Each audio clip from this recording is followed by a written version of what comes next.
The stone block, centuries old and immovable, suddenly came to life, beginning its strange, unpredictable movement, as if a great ancient power had been laid within it. From this stone shell, unexpectedly and rapidly, a monster appeared, aggressive and furious, ready to crush everything in its path. Without a moment's hesitation, it attacked the people nearby, throwing itself at them with frenzied force. The main hunter who stood in its way was our hero, standing with his shield, ready to fight back, although he was not sure of the outcome of the battle. However, his shield, though sturdy, could not withstand the blow and instantly shattered, leaving the hunter defenseless in the depths of the Margoil dungeon.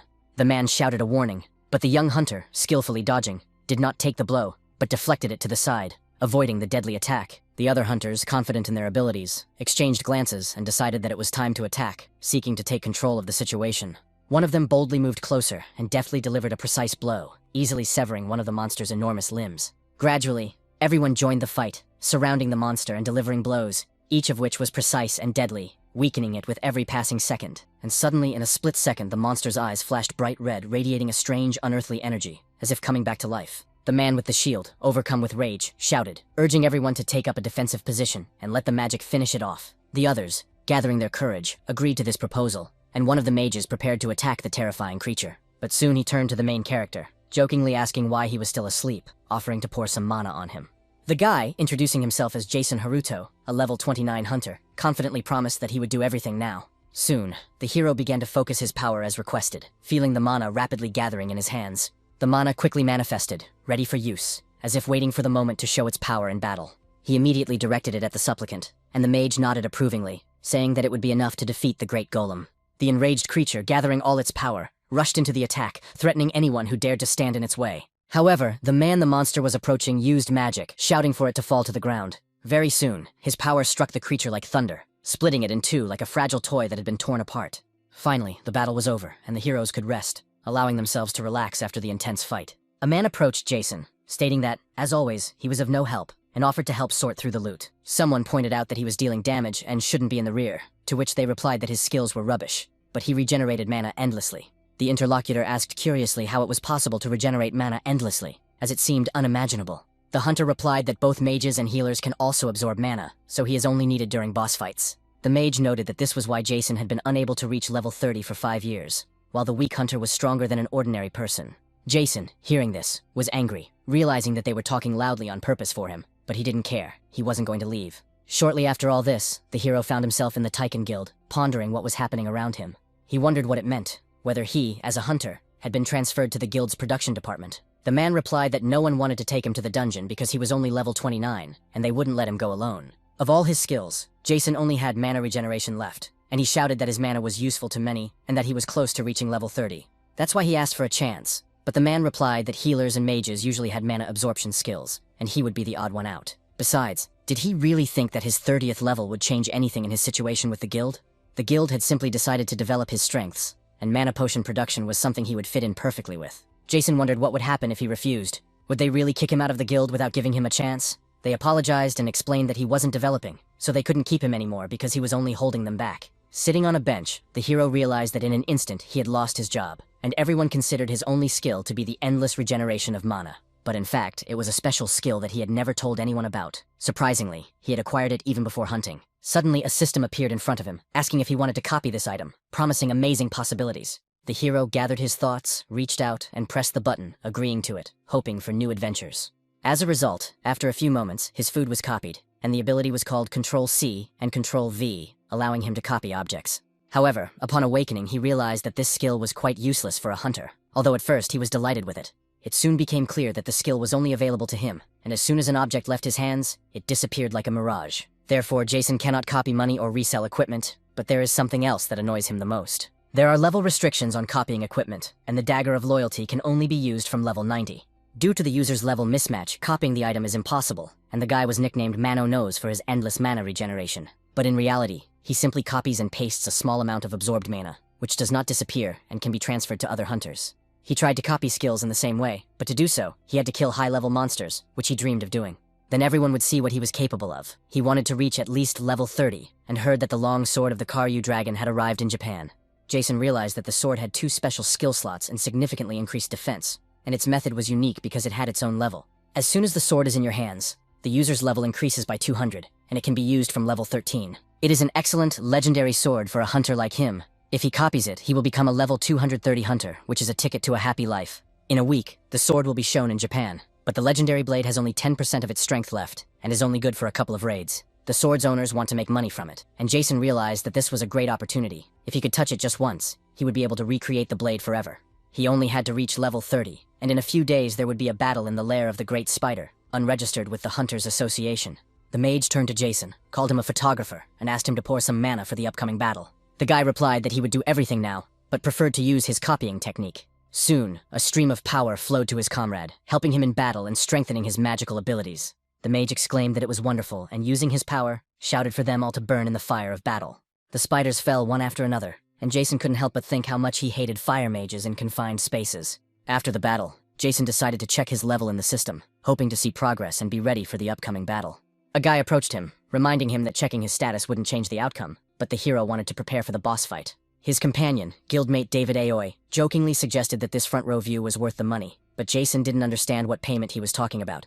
David said that after they finished, they would get together and have a drink, and Jason knew that this man was going down into an unregistered dungeon. He earns money by leveling up, but he also takes food with him, knowing that it is a dangerous place that is not registered with the Hunters Association. Thanks to David, the hero was able to accompany high-ranking hunters. Someone shouted that it was time to finish and move on to the boss arena. The first man stopped and quietly told everyone to stand still, because ahead was the nest of a great spider, and that meant danger. Indeed, they were approaching the cave where the spider lived, along with its eggs, which hinted at a coming battle. This creature was called Alex, and he was the boss of the dungeon with a level of 80, which inspired awe in all the hunters. Jason thought that just looking at it made his knees buckle, and he didn't know if he could easily deal with this horror. David, encouraging Jason, asked what he was afraid of, because killing the great spider was easy, but caution wouldn't hurt. The main thing was to watch its web carefully, because once caught in it, no one could escape, and the eggs should also be avoided. If the eggs were broken, the spider would go berserk, and then everyone would be in trouble, so extreme caution was required. The magician, dissatisfied, shouted at Aoi, asking why he was wasting time on Mononos, as if he couldn't keep quiet. His companion apologized but reminded him that they didn't have time and that he shouldn't distract him, because they had taken him in out of the kindness of their hearts. After that, David moved forward and kicked one of the stones, which led to unexpected consequences. The stone flew off to the side and caught on a web that stretched everywhere, attracting attention. As soon as the stone caught, there was a loud sound, foreshadowing trouble for the hunters. Soon, the mistress of the dungeon realized that there were uninvited guests here, and this angered her. She immediately flew into a rage and rushed to attack the hunters, preparing for battle. The man with the shield shouted for him to be quiet, because his cries had awakened the spider. He had a shield, which allowed him to defend himself from the blow, but it was not enough. He counterattacked with his sword, demanding that she remove her hairy legs from him, fearing her attacks. At the same time, he reminded the others about her web and eggs, warning them of the possible danger. The other hunters understood and immediately rushed to attack from different sides, hoping to win. A bloody battle ensued between the hunters and the spider, and they fought bravely for their lives. Jason watched them fight and hoped that he might be able to reach level 30. The dungeon boss realized that these hunters would not be easy to deal with, and took other action. The man shouted to the others that the creature had started to spin a web, and that everyone needed to hide behind the columns. The wizard, undaunted, exclaimed that he had defeated such creatures many times before, and intended to burn the spider along with its web. Alexa did not stop and continued to release huge amounts of web, creating an atmosphere of horror. A protective sphere began to form right in front of her, which she intended to use for defense. However, the wizard's fire continued to approach, burning everything in its path and setting the surrounding area ablaze. When the fire reached the cluster of webs, it slowed down sharply. The boy screamed in horror that the spider had deflected his fireball. He yelled that this was bad because she was angry and would now show everyone her true power. Jason yelled at him not to do it, because such behavior would only make the situation worse. But the wizard did not listen, using his meteor shower skill, determined to show his power. The man shouted that he was completely stupid, because he could hit her eggs, which would be a disaster. The heroes already understood that everything was bad, because there was no time left to fix it. Upon closer inspection, it became clear that the eggs had already been hit and destroyed, which foreshadowed disaster. The man in the bandana shouted that everything was bad, and that everyone needed to run away immediately, otherwise the spider would fly into a rage. Soon, the web released by the spider struck one of the hunters, confirming the group's fears. David yelled at Jason to run behind the column, as the spider began shooting webs in all directions. Alexa was furious, her anger palpable, and energy emanating from her like a dark storm.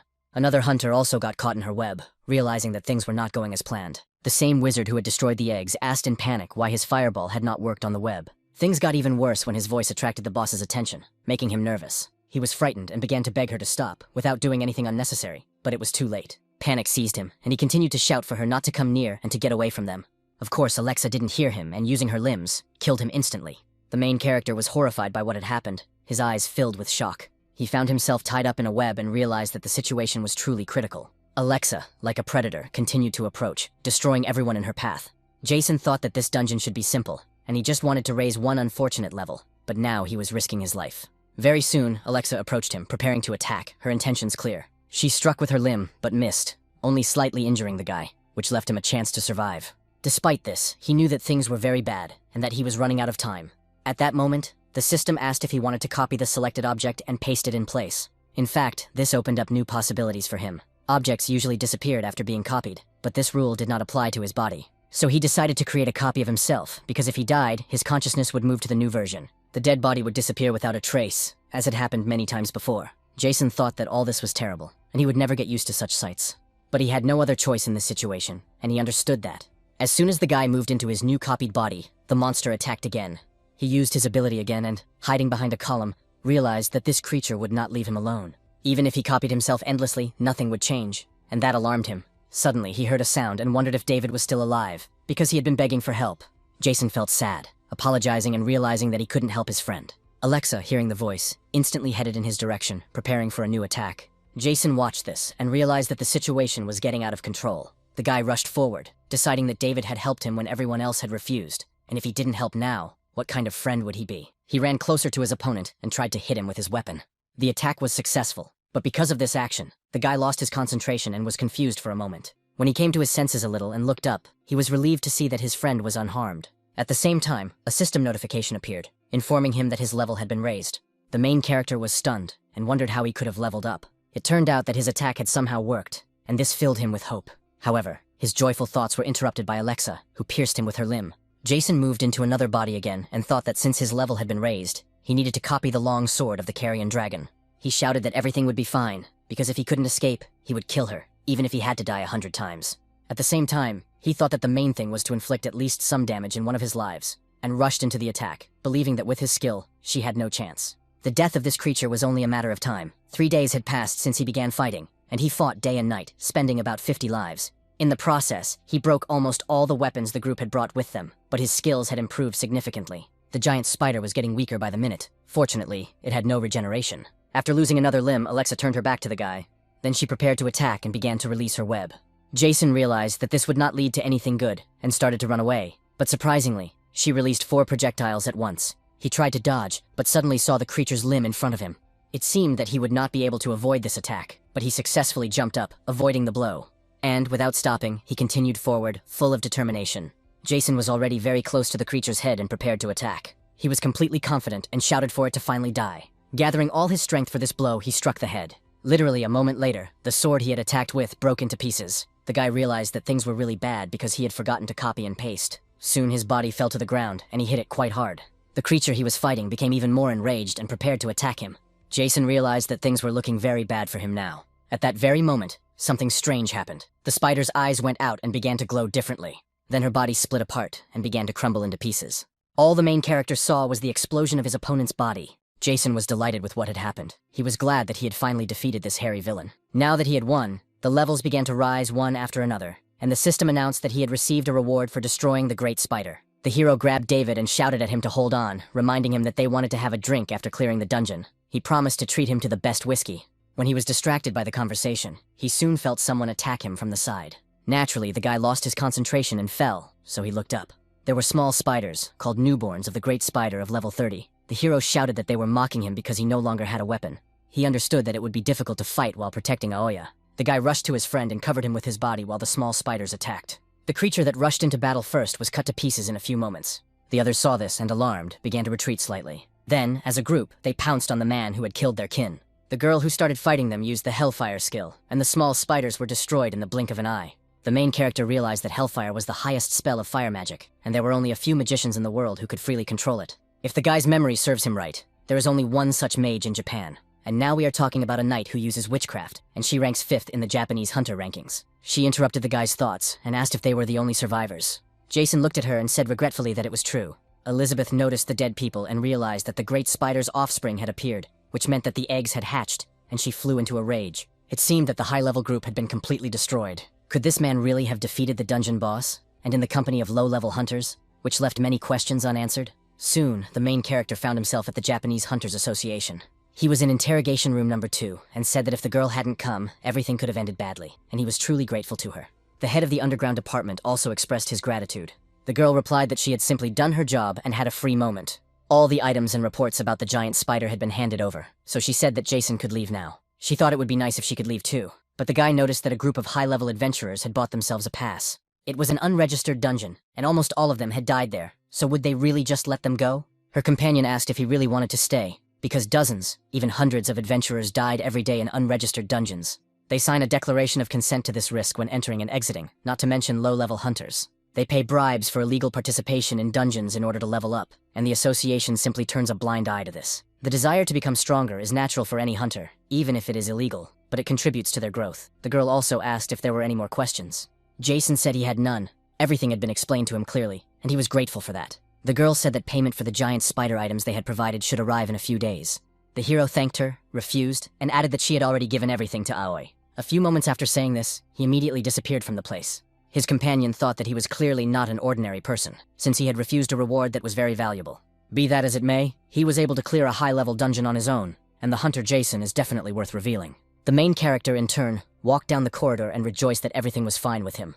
Then he ordered the system to open his inventory, and saw that he had a great spider rod. Since he had used his copying skill at that moment, he had a lot of rods, and Jason knew that these rods would be very useful to him. A few hours earlier, the system had informed him that he had received an item as a reward for destroying the great spider. The great spider rod has the same effects as the great spider web, exhibiting strong adhesive properties for a certain period of time when used. The available level for this ability was 40, and the hero didn't understand what it would look like, but from the description, it seemed like ordinary glue. All these deaths and all this work were for this nonsense. Perhaps it could be used as sticky tape against flies and mosquitoes, so he copied it just in case. After that, he tapped on this thing and didn't understand how to use it. Soon, something strange began to happen to it, and it began to unfold. Jason asked what the hell had happened and where it had gone, and the system reported that the great spider's rod had been absorbed by an existing skill. The guy asked in surprise what this was all about. Could this ability really be upgraded? Indeed, the system confirmed that the ability to copy an object could be improved, and the hero was surprised again. After that, the system reported that the ability to insert an object had been upgraded to a new level, and 3 skill options appeared. Jason didn't understand why they could be upgraded. Could it be related to obtaining the rod? If so, then if copying absorbed the corresponding items, it would also evolve. That was really cool. By the way, what was recently said about new options? Jason saw that the first option was an established item. It could be held for as long as desired, and the second was an object that could be inserted anywhere for a limited time.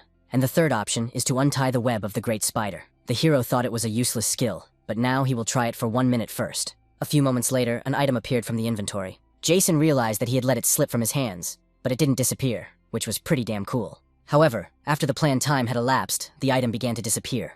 The hero realized that it didn't disappear for a whole minute, and that was wonderful. In that case, he decided to copy as many as possible and set the timer for 30 minutes, and then do it for 100 or 1,000. At that moment, he was very happy and laughing in the Hunters Association, attracting attention. Jason thought that starting today, he was rich and could finally live like a human being. First of all, he needed to copy the sword of the Carisian dragon. 2 hours ago, a truck was speeding across the Rainbow Bridge in Tokyo. The road was quite busy, but nothing was stopping him from driving. The lead car was instructed to maintain its speed and distance, and they replied that they would maintain their current speed. George, a level 112 hunter from the International Hunters Association, turned to his companion and asked how many times the girl had been to Japan. Lucy replied that she had been twice, and that she was level 131 and a mage. The man noted that she had said that her mother was from these lands. She must be very happy to return here, he remarked. But the girl pointed out that it was her mother's homeland, not hers, so she simply didn't care. George asked if it was true that the long sword exhibition would end in Japan, and if she had applied for leave. His companion remarked that there was something she wanted to find in the Japanese dungeons, and the man said he hoped that this time she would find what she was always looking for. Lucy pointed out that it was none of his business, but that one day it would affect him too. The lead car reported that they were currently passing through the underground on Rainbow Bridge. Due to the electromagnetic waves of the underground, communication would be interrupted for only 5 minutes. George pointed out that the tunnel was directly above the sea, and wasn't that a problem?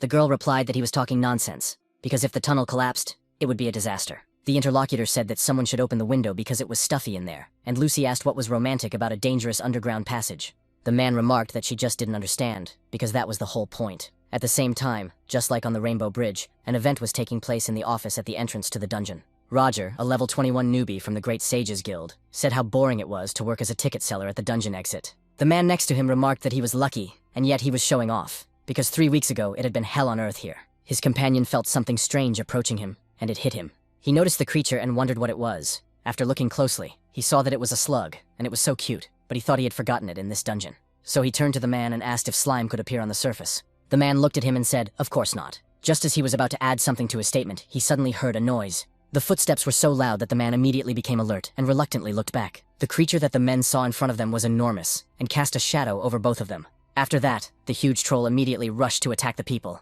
At that moment, the main character was observing his condition and carefully examining his characteristics. Some of his skills had increased by 30 and 18 points. His class level was 4th, and his skill level was 1st. Jason said that everything was fine, because his stats had increased. He hadn't died so many times for nothing, and now he was at level 50. When a hunter reaches this level, it is easier for him to join a group, as monsters in mid-level dungeons are usually of a similar level. Except for beginner areas, experience grows faster in such dungeons, and you can get more items as rewards, sometimes even rare ones. Therefore, it was easier to level up, and to start with, the guy decided to create duplicates of the great spider's rods and try to sell them at auction. Suddenly, his thoughts were interrupted by people who were bullying others and rushing to make way. They were all in quite a hurry, and didn't understand how this dungeon could have collapsed. Jason wondered how this dungeon had collapsed, but was it really a breakthrough? The hunter shouted, asking why they had been thrown in there earlier, and the guild member replied that they said the van with the legendary sword had fallen into a trap. Therefore, a request for help was sent to the International Hunters Association. The hero wondered if it was the long sword of the Kyrian dragon.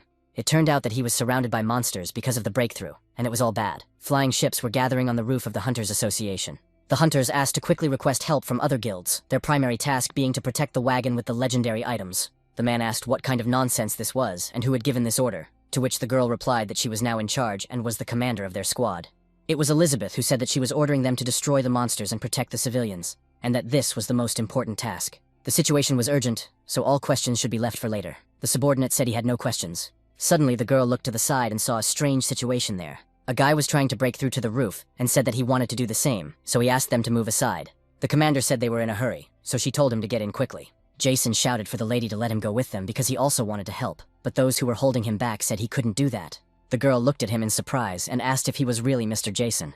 The hero said that he would go too, and if he couldn't fight the monsters, he could evacuate the citizens, because in such a situation, any help would be useful. The commander looked at him carefully, assessing the situation, and agreed. That is why the hunter's ship soon took to the sky and headed for the scene of the incident. Elizabeth said that he had managed to save his comrade in the dungeon and from the giant spider, and now he wanted to help evacuate civilians, which was commendable. Jason smiled and thought that, in fact, he was pursuing his own goals. The man asked if it wasn't strange that only 3 weeks had passed since the Rainbow Bridge breach had been closed. The commander noted that anything could happen in their world, including another dungeon breach, and no matter how many times it happened, they would go to the epicenter every time to prevent a repeat of the disaster that had occurred 15 years ago. After these words, those present covered their mouths, and everyone remembered what had happened then.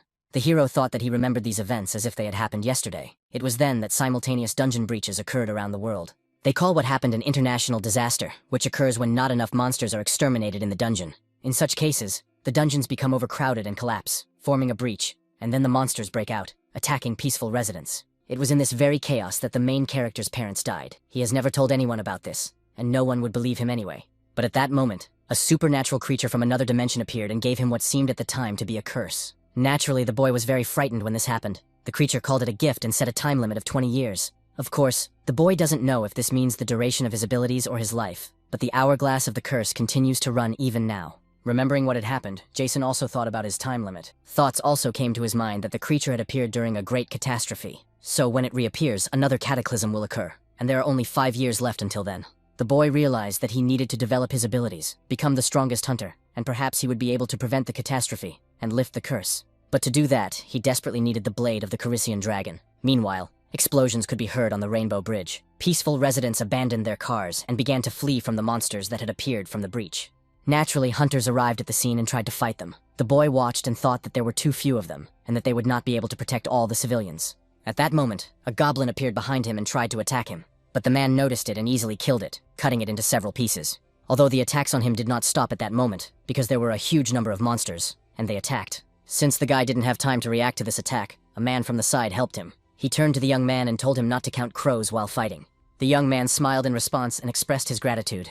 The older hunter said that if he relaxed again, he shouldn't expect any help. Roger understood that he was not shy about expressing himself, and called him a sidekick. However, it was the elder who saved him from the orc, and today was the second time he had come to his rescue. Therefore, the young man was determined to repay his debt. The man noticed that he seemed to have lost a lot of blood and was feeling nauseous. Roger asked, "By the way, if there was any news about reinforcements, and his interlocutor replied that due to magnetic waves in the dungeon, they could not contact them.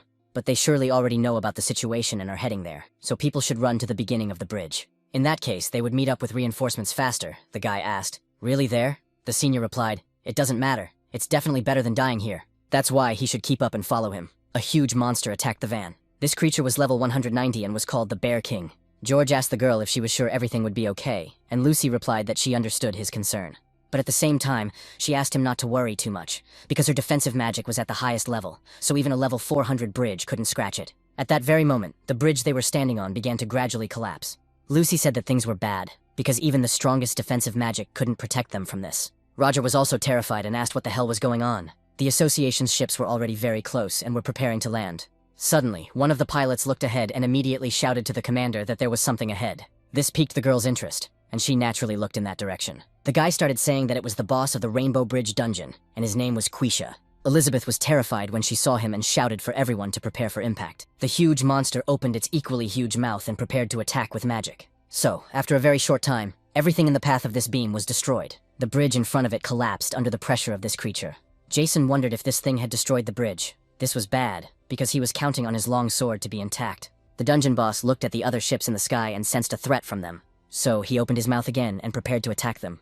A few moments later, a magical beam began to strike these ships, as well as the bridge. Therefore, the hunters, led by their commander, began to jump out of the damaged ship. Elizabeth landed and told everyone to listen to her, saying that they were changing their plan, and that all forces should focus on destroying Kishi. Everyone immediately agreed to this, but the girl wondered where Mr. Jason was. After that, she smiled sweetly and was sure that he was all right. Because right now, she had a strong feeling that he would not die just like that. She prepared to attack with her magic and immediately used Hellfire. It was directed at the dungeon boss. The hero realized that this was only the second time he had seen it, but it was truly impressive and would have to be copied later.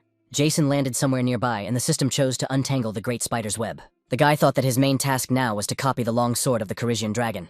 A group of masked people moved forward, and the commander was told that Key's appearance was unexpected, and one wrong move could put them in danger too.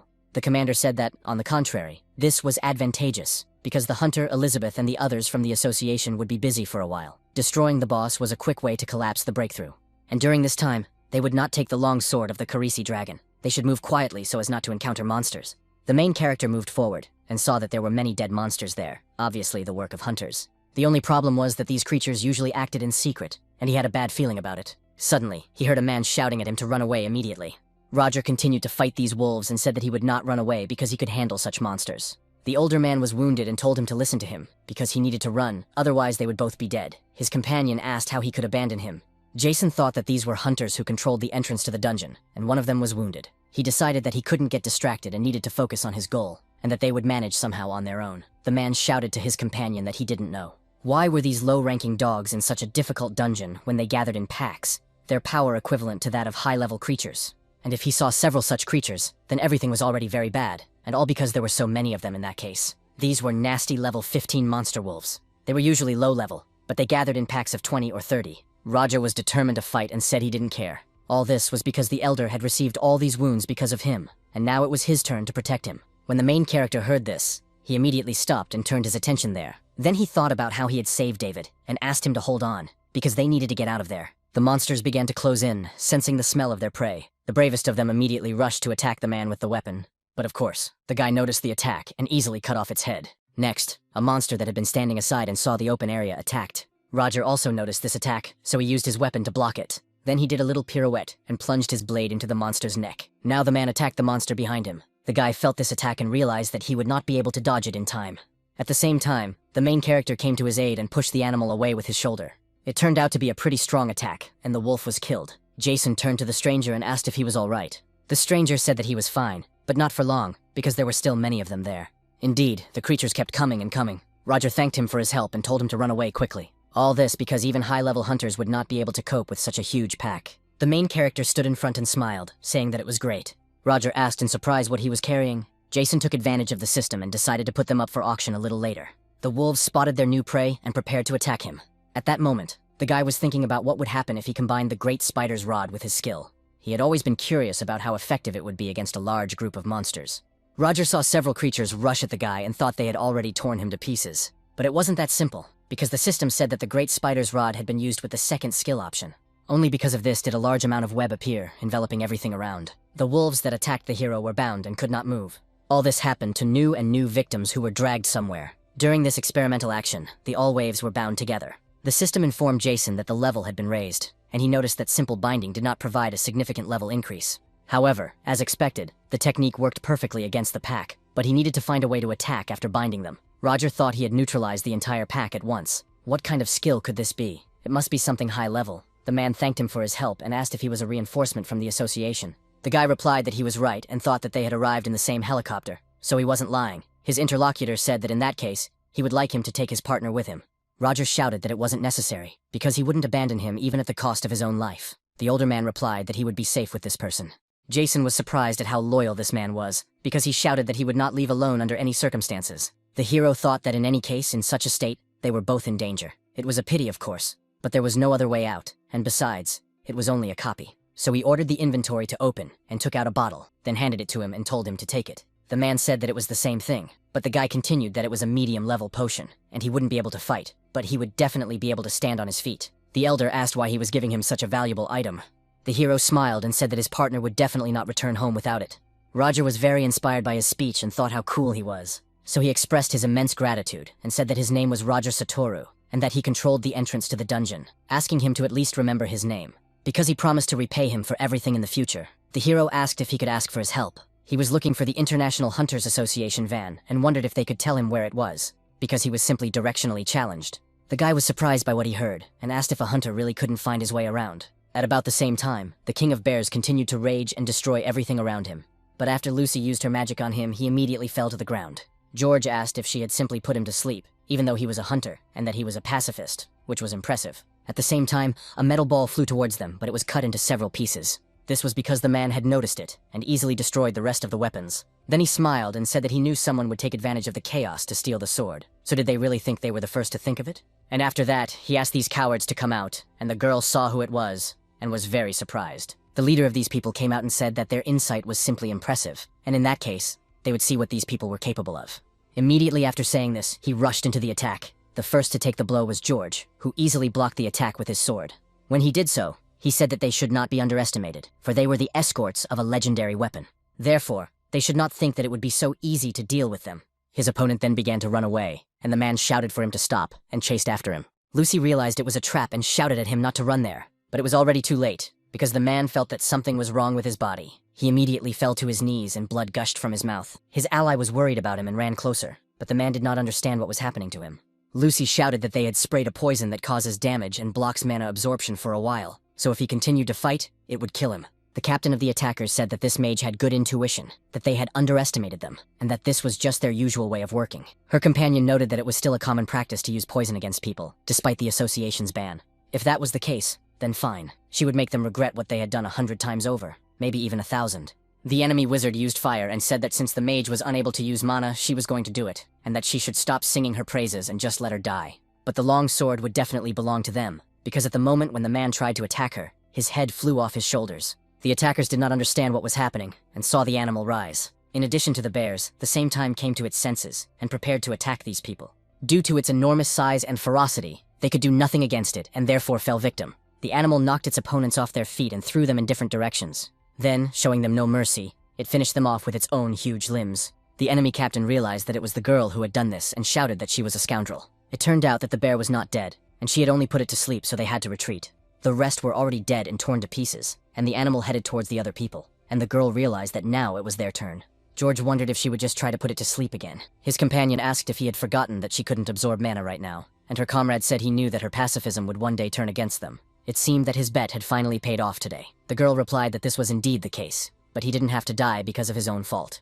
Immediately after these words, she moved forward to fight. Several magic circles appeared in her hands, which she intended to use to attack. Her partner noticed what was happening and asked what she was doing. But Lucy, in turn, did not stop and continued to run straight towards her opponent. Of course, due to the use of mana, her body was negatively affected by poison. As she had expected, absorbing mana completely blocked her abilities. The Bear King saw that his prey was heading straight for him and immediately tried to attack her.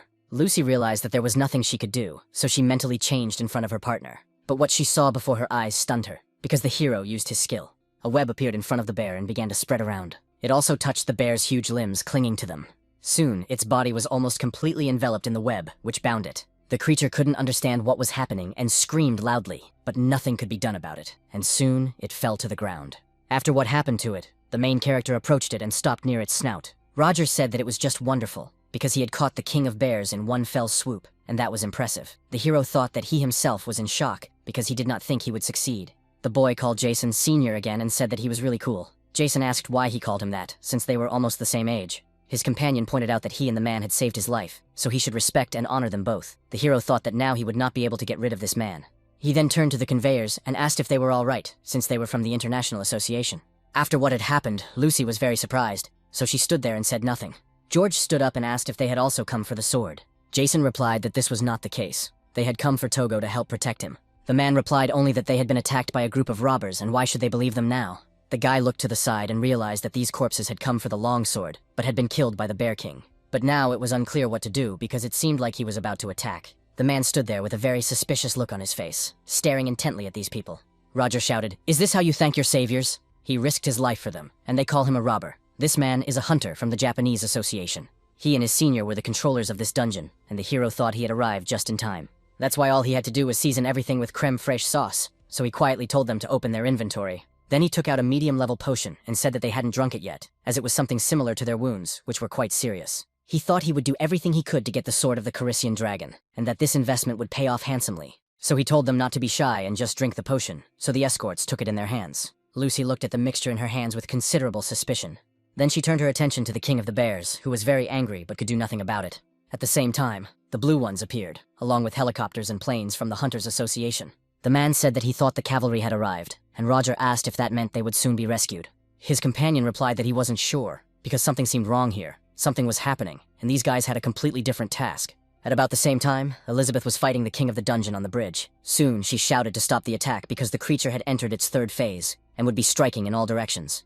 It turned out that the support guild had arrived, so they needed to buy time until the evacuation of civilians was complete. The others shouted that they understood. Suddenly, someone asked her if she really thought this would stop the breakthrough into the dungeon. He then smiled and said that they hadn't seen this lady in a long time. The girl noticed the man and realized that he was Ricardo Masato, a hunter, as well as a level 503 dark mage and the future head of the guild. Elizabeth looked at him in surprise and asked what he was doing there. Her companion replied that he didn't understand why she was asking such a silly question. The girl asked if he really wanted to do what she was thinking. Indeed, the man used his magic, and a huge magic circle appeared in front of the boss of this dungeon. Elizabeth shouted to stop immediately, because if he couldn't defeat it with this spell, everything would be bad. Ricardo said that worrying about such trifles would get him nowhere. Last time, when sealing the dungeon on the Rainbow Bridge, there was an association, and she was there too. Together they had done almost everything, and this time he would not stand aside, so this was his prey, and he would take everything for himself, so he used the dark lightning skill. The girl realized what was about to happen, so she shouted to everyone else to run away from there immediately. And the power that the dark mage used had already begun to spread throughout the area and affect people. The dungeon boss was struck by this obvious force and immediately fell to the ground. As the monster fell, its body broke through the bridge, leaving a huge gap in it. The main character, in turn, managed to hold on with his hand. Then, using his strength, he climbed up and thought that it was the end for him, but everything was fine. After he came to his senses a little, he looked to the side. There he saw the other people he had knocked out with his strength, as well as the van, and thought that everything was fine, because the van was intact, and so were everyone else. Then something huge caught his attention to the side, because now he was right next to the huge boss of the dungeon. Jason was very surprised when he realized that it was Keisha. It was unclear how he got there. Was he dead, or had he been captured? At the same time, a dark mage appeared and said, "Are there really any survivors here?" It seemed that this man was a low-level hunter, which was commendable. Jason looked at him closely and realized that he had seen this symbol somewhere before, and that this was the third most powerful guild in the country of the future. The guy said he seemed to be from a support guild, but shouldn't saving citizens and destroying monsters be his priority? The man asked what he was, saying rescue. Once, and destroying monsters is strange. Let him look. It seems that all the citizens have already been evacuated, but it seems that he can still hear someone, and it's not Keisha. As it turns out, it was the Bear King who was tied up. Ricardo touched the web and asked what it was, wondering if it was the web of a giant spider, not even knowing that it could be used that way. At that very moment, the web that bound the huge creature began to crumble. The King of Bears was destroyed with just one touch from the Dark Mage, and the hero realized that he had broken the web with a snap of his fingers. And it, in turn, was able to hold back a level 200 monster and a 25-ton truck, and even turned the bear into mincemeat. Could it be that the boss of the Rainbow Bridge dungeon was also his doing? The hero immediately turned his attention to his system, because he saw some messages. There, in turn, it said that several dozen levels had been raised, and the system also reported that it was not possible to obtain an item for defeating the Bear King. Ricardo asked what else it was. Was it the sound of a level increase? Was it for the weak monster he had caught? He apologized because it seemed that he had stolen his prey, the spiderweb, and he didn't think that the bear cub was his doing, so he accidentally delivered the final blow and took the reward. Then he threw it away and said to keep the bear king's claws for himself. He didn't need them, so let them take them, because they didn't like to take what belonged to others. The main character looked at him coldly and then said to listen carefully. But suddenly Elizabeth appeared and asked if it was really Mr. Jason, and the guy also noticed her. The girl immediately thought about how everything would turn out the way she had imagined. Ricardo asked if they knew each other, which meant that he was also from the association, and now he understood why he didn't like him at first. Elizabeth asked what had happened, and the guy replied that it was nothing special. Then she noticed that the support team was evacuating citizens. Let the guy go with them, because if Quisha wakes up, he'll start rampaging. The hero asked if there was a way to kill him. His companion sadly said that, unfortunately, this was impossible, understanding that monster bosses activate rage when their health falls below 33%. Or else, an area attack happens instantly. In both cases, they attack in different directions, and weak mini-bosses usually only activate rage. This requires less concentration without the need to divide the battle into phases. But such strong bosses have a very large amount of health, and activate 2 attacks. Therefore, their fight is divided into phases. In the third phase, Quisha, sensing a threat to his life, carries out large-scale destructive attacks capable of destroying everything around him. He is currently in the third phase and protects himself with a barrier, absorbing mana from the environment at this time, making any attacks useless. Elizabeth shouted that everything was bad because he woke up earlier than they expected. The man said it was just in time before he started unleashing massive attacks. So, he was going to turn him into a pile of rewards after using his abilities. The girl told Jason that she believed he would be able to get out alive this time, and Ricardo noted that it was unlikely that such a weakling would survive this battle. In any case, if she's lying, I should blame them for the higher mortality rate of low-ranking hunters than in traffic accidents. When the guild leader said this, he immediately rushed into the attack, using his powers. The hero picked up the reward for the Bear King and realized that it was the future guild leader. At the same time, he thought that he wasn't going to do all this, but he would kill Quesh first. So he was going to mix this man with feces, and he would see it in the future. Soon Roger asked if Jason had saved him again. Lucy was in a bad mood again, and looked at the web suspiciously. The guy turned to the guards and said he had a request for them. The dungeon boss had entered the third phase, and would soon begin to rage. With his attack, there would be nothing left standing here. That's why it would be difficult to find the van and the longsword they had brought with them. So the main character is going to kill Quesh, but to do that, he needs the longsword of the Carizian dragon. In the end, the guy will return it immediately after defeating the monster. George shouted, wondering if he would have enough strength to take down an entire dragon. Of course, he helped them twice, but that doesn't mean they'll trust him. Does the guy even know what condition the sword is in? The girl said it was impossible, and the hero realized that at this rate, the sword would be lost to him forever. Lucy said that a huge amount of mana was needed to remove the seal on the van, and because of the robber's poison, they couldn't absorb mana. His companion turned to her and asked what she was doing. Jason noticed that they hadn't told him about this problem before. He smiled and said that his nickname was Manonos, and one of his skills was infinite mana regeneration. Soon, the girl's body was filled with enormous strength, and she thought it was impossible because mana was arriving. Therefore, she could use her magic quite easily, and soon the seal was removed. The hero thanked her for everything and said that he would keep his promise and return the sword. George asked why his partner had done this, and what if he decided to do something bad. Lucy replied that everything was fine, as he had recently bound the Bear King but had not killed him.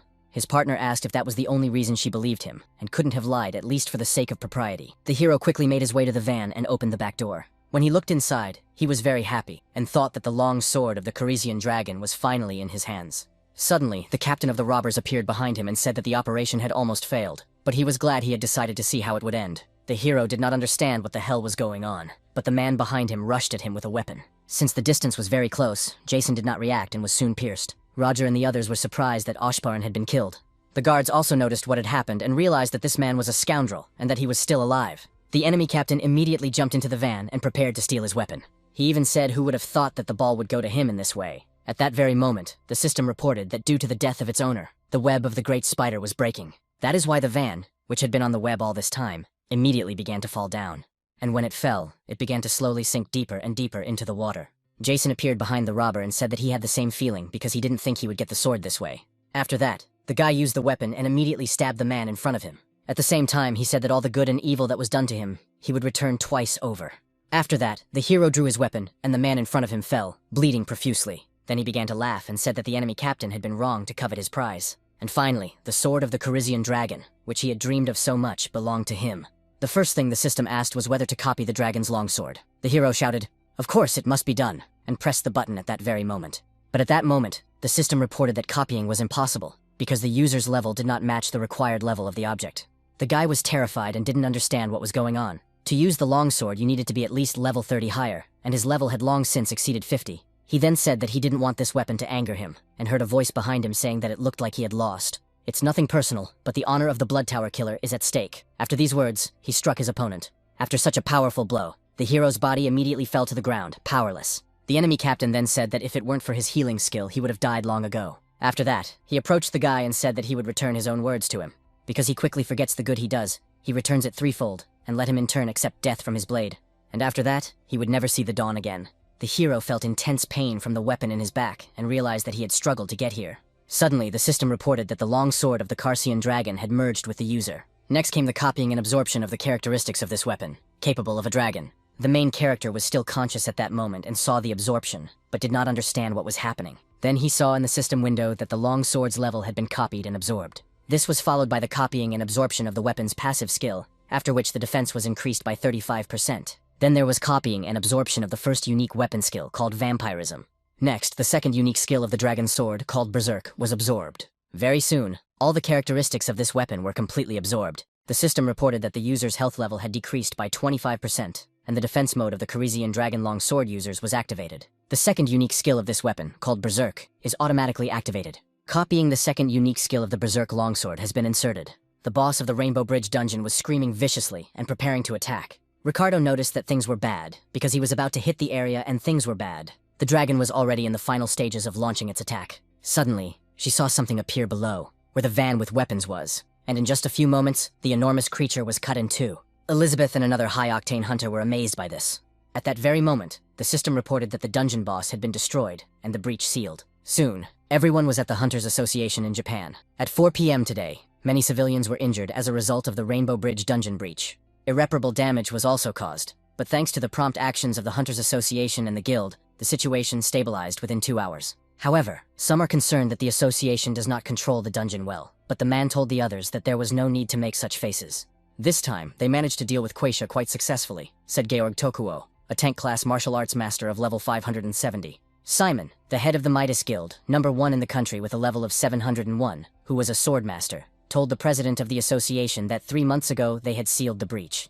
Dalton, the head of the Taiken Guild, a healer with a level of 610, said that sealing it did not guarantee that the dungeon would not be disarmed again.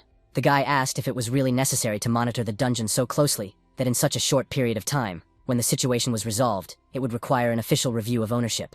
Elizabeth sat sadly and wondered if Mr. Jason had managed to escape. Simon slammed his fist on the table and said that he was only interested in one thing. Usually, it takes at least 6 months for a boss to revive, but doesn't that mean that Mrs. Elizabeth didn't finish off Quash last time? He continued to stare intently at the girl, and their eyes met. At that moment, she became angry and then touched the table. Then the others saw that she was using her power and didn't understand what was happening. Soon, the pressure on the table became so strong that it began to collapse. Therefore, in a moment, it was destroyed, and the remains flew in different directions. Ricardo sat calmly, protecting himself from them with his aura.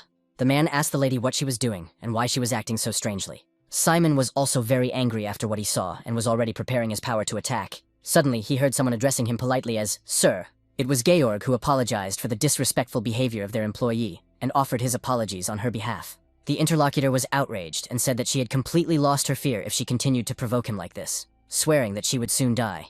The girl was even more outraged when she heard these words. She then stood up and said that it was better to see once than hear 100 times, and if they still didn't understand, she showed them the shockwave reward for killing Kwayashi.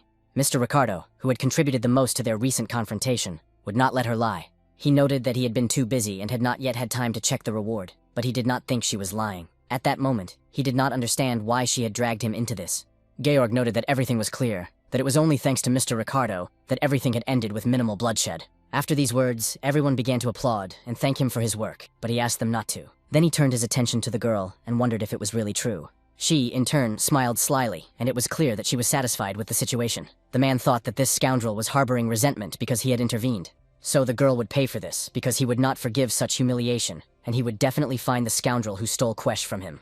Elizabeth said she would take responsibility for finding out the cause of the subway breakdown. In addition, she would also seek accountability from the guild for the delay. Those present immediately lowered their heads, realizing that reinforcements would be a long time coming. The girl said that it seemed that all questions to her had been exhausted, and that she would take her leave. Then the door opened and George appeared, saying that everything was fine and the meeting was not over yet. He had come on behalf of the International Association and Hunters, and he had important information to convey to everyone present. Due to a recent break-in, the world's only longsword of the Karisi dragon had been stolen during transport. The sword was on its way to an exhibition in Japan, and everyone was asked to actively participate in the search. There was an official letter from the International Association requesting assistance. Simon noted that when the van was attacked, he heard that they had removed the seal themselves, and Lucy noted that this was done at the request of Hunter Roger. He was an employee of the Taiken Guild and Hunter Jason from the Japanese Hunters Association. Georg and Elizabeth were very surprised when they heard this information. Even Ricardo, who took note of the information, was greatly surprised by all this. Dalton noted that Roger was indeed one of her people, but it wasn't that simple. Georg looked at his device and said that there was no hunter named Jason Haruto in the Japanese Association. Elizabeth realized that the situation was taking a turn for the worse, because she was the one who had taken him on the mission. The man looked at her and realized that this was his chance for revenge, so he asked them to wait, wondering if they meant the one who tied the king bear with a web. They had a minor disagreement on the spot, but he was surprised because he also thought he was from the association. So he asked Miss Elizabeth how to understand this, because it seemed that she knew him. So they asked if it was really him who stole the long sword of the Carisian dragon. At that moment, the man took the weapon into his own hands. But it was not the main character, but Michael Takumi, the head of the Dark Guild Bloody Tower with a level of 301. He declared that it was the legendary blade, and simply took it in his hands. The level will increase by 200, and the runes on the hilt helped to recognize the owner. The billions spent on organizing the breakthrough of this dungeon were worth it, and it was delightful. His subordinates were stunned, and wondered if it was true that the leader had really made a breakthrough. The leader said that this man had lost all his fighters, and asked if he wanted to explain himself. He immediately bowed and apologized, saying that some strange man had followed them, but there was no need to worry because he was surely dead. The man covered his mouth for a few moments, then said that everything was clear, and that it was a good job. It turned out that the corpses no longer needed the money, so their share would belong to him as his reward, and now he could count it. The guy thanked the master, and said that now the task could be considered complete. But Michael said that wasn't the case, because he had failed, and his interlocutor asked what that meant. The boss asked who would sell the world's only legendary sword for only 10 billion, since he had taken on this task to get information about it. The subordinate said to wait a second, because failure of the task meant death for their guild. Then the master got involved, who was simply a scoundrel, because he had planned to kill him from the very beginning. Michael used his power and said that it was nothing personal, but he didn't need any witnesses, and besides, he hoped that Karen accepted Yen. The glass behind the man cracked a few moments later, and very soon a subordinate appeared on it who was killed. Michael's next action was to cut the man into several pieces, and the system reported that the weapon's durability had decreased by 2, and there were 8 left. The man realized that it would be quite annoying if it broke before he had a chance to repair it. The main character remembered the words of the man who told him to remember, because it was his gift to him. Immediately after that, he woke up and started screaming quite loudly. The timer that was built into his neck was glowing, and he could feel it. Then he touched the mark on his neck and said that everything was bad, that honest words had done their job. Roger called him senior and said that he had woken up, but he thought that he would never come to his senses again. The guy didn't understand why and asked him to stop. His companion said that wasn't true, that after he was wounded from the sea, a dazzling pillar of light burst forth, very bright. The man asked if he was really in the center of the Rainbow Bridge underground, and the guy replied that it was true. They were there with him, and everyone else with the elder. The hero rose from his seat, and his interlocutors continued their conversation. So he went in some other direction and said that his head was spinning from his energy. The man noticed that it was this very person who had saved his life, and Jason asked what he meant and how it had happened. The man replied that he considered it his duty, and that this kid had put everyone on alert, taken, and the association had to pay the price. In the end, he was found on the coast, and the hero wondered if some kind of dungeon controller had forced the guild and the association to move. The head of Taiken is Dalton Sonoda, and this guy is Roger Sonoda, so are they really not related? The guy couldn't believe his own thoughts and thought it was nonsense because they weren't in some kind of movie. The conversation continued in the office of the chairman of the Hunters Association. Elizabeth said that she understood everything, meaning that the hunter Jason had died after all, and the man replied that it was so, that he had seen his death with his own eyes. But now it seemed to him that the girl was not surprised at all, and he couldn't understand why she was reacting so strangely. His conversation partner noted that the work of hunters always carries risks. The man was surprised again, and Georg said that he had seen their official letter requesting cooperation. Their participation in this case as the Japanese Hunters Association had been confirmed, so they would do everything possible to help in the search for the legendary sword. Lucy remarked that in that case, they should provide several high-level hunters, since they knew where the sword was located. The interlocutor said that he had, of course, expected something like this, but had they already established its location? It was magic for tracking the opposition. In response, he heard that this sword was not a personal item, but it had runes engraved on it that allowed the owner's level to be assessed. She could sense this engraving and track it. About an hour ago, someone had used it again. Elizabeth thought that they had not been told that the engraving could be sensed. She could also track it, and that was why Jason had been given permission to use it. The girl said that before it was stolen, it had a durability of about 10. But someone had used it, and the durability had decreased. The interlocutor said that soon, it would disappear. It was the only clue to finding her mother. This refers to the woman who disappeared during this incident 15 years ago. Lucy asked how she knew this. Elizabeth replied that they weren't stupid either, and that they knew the stolen longsword was her mother's heirloom.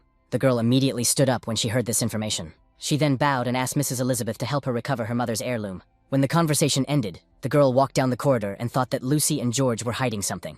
The story with Mr. Jason also aroused her suspicion, because she did not think that he would die in this incident. Her thoughts were interrupted by a man who addressed her. It was Dalton, who asked if something was upsetting her, or if something had happened. She replied that everything was fine, and asked if he had business with her.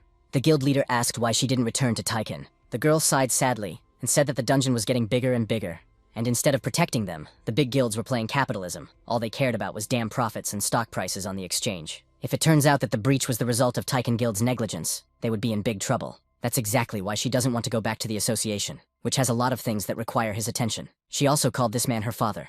The man smiled and said that he actually wanted to talk to her about something else, and once again said too much. Before the next trip, he asked her to visit the Central Hunters Hospital, and the main character was actually on the roof of this central hospital. He then called up the status window to check his stats. His health, mana, and basic defense had increased, as had his skill and class levels. Although the guy didn't manage to copy the Corisian dragon's blade, it seems he managed to absorb all of its positive characteristics. Even if he had stolen it, it was unclear how he would have been able to go hunting with it without arousing suspicion, so it was even better that the rage skill activated at the right time.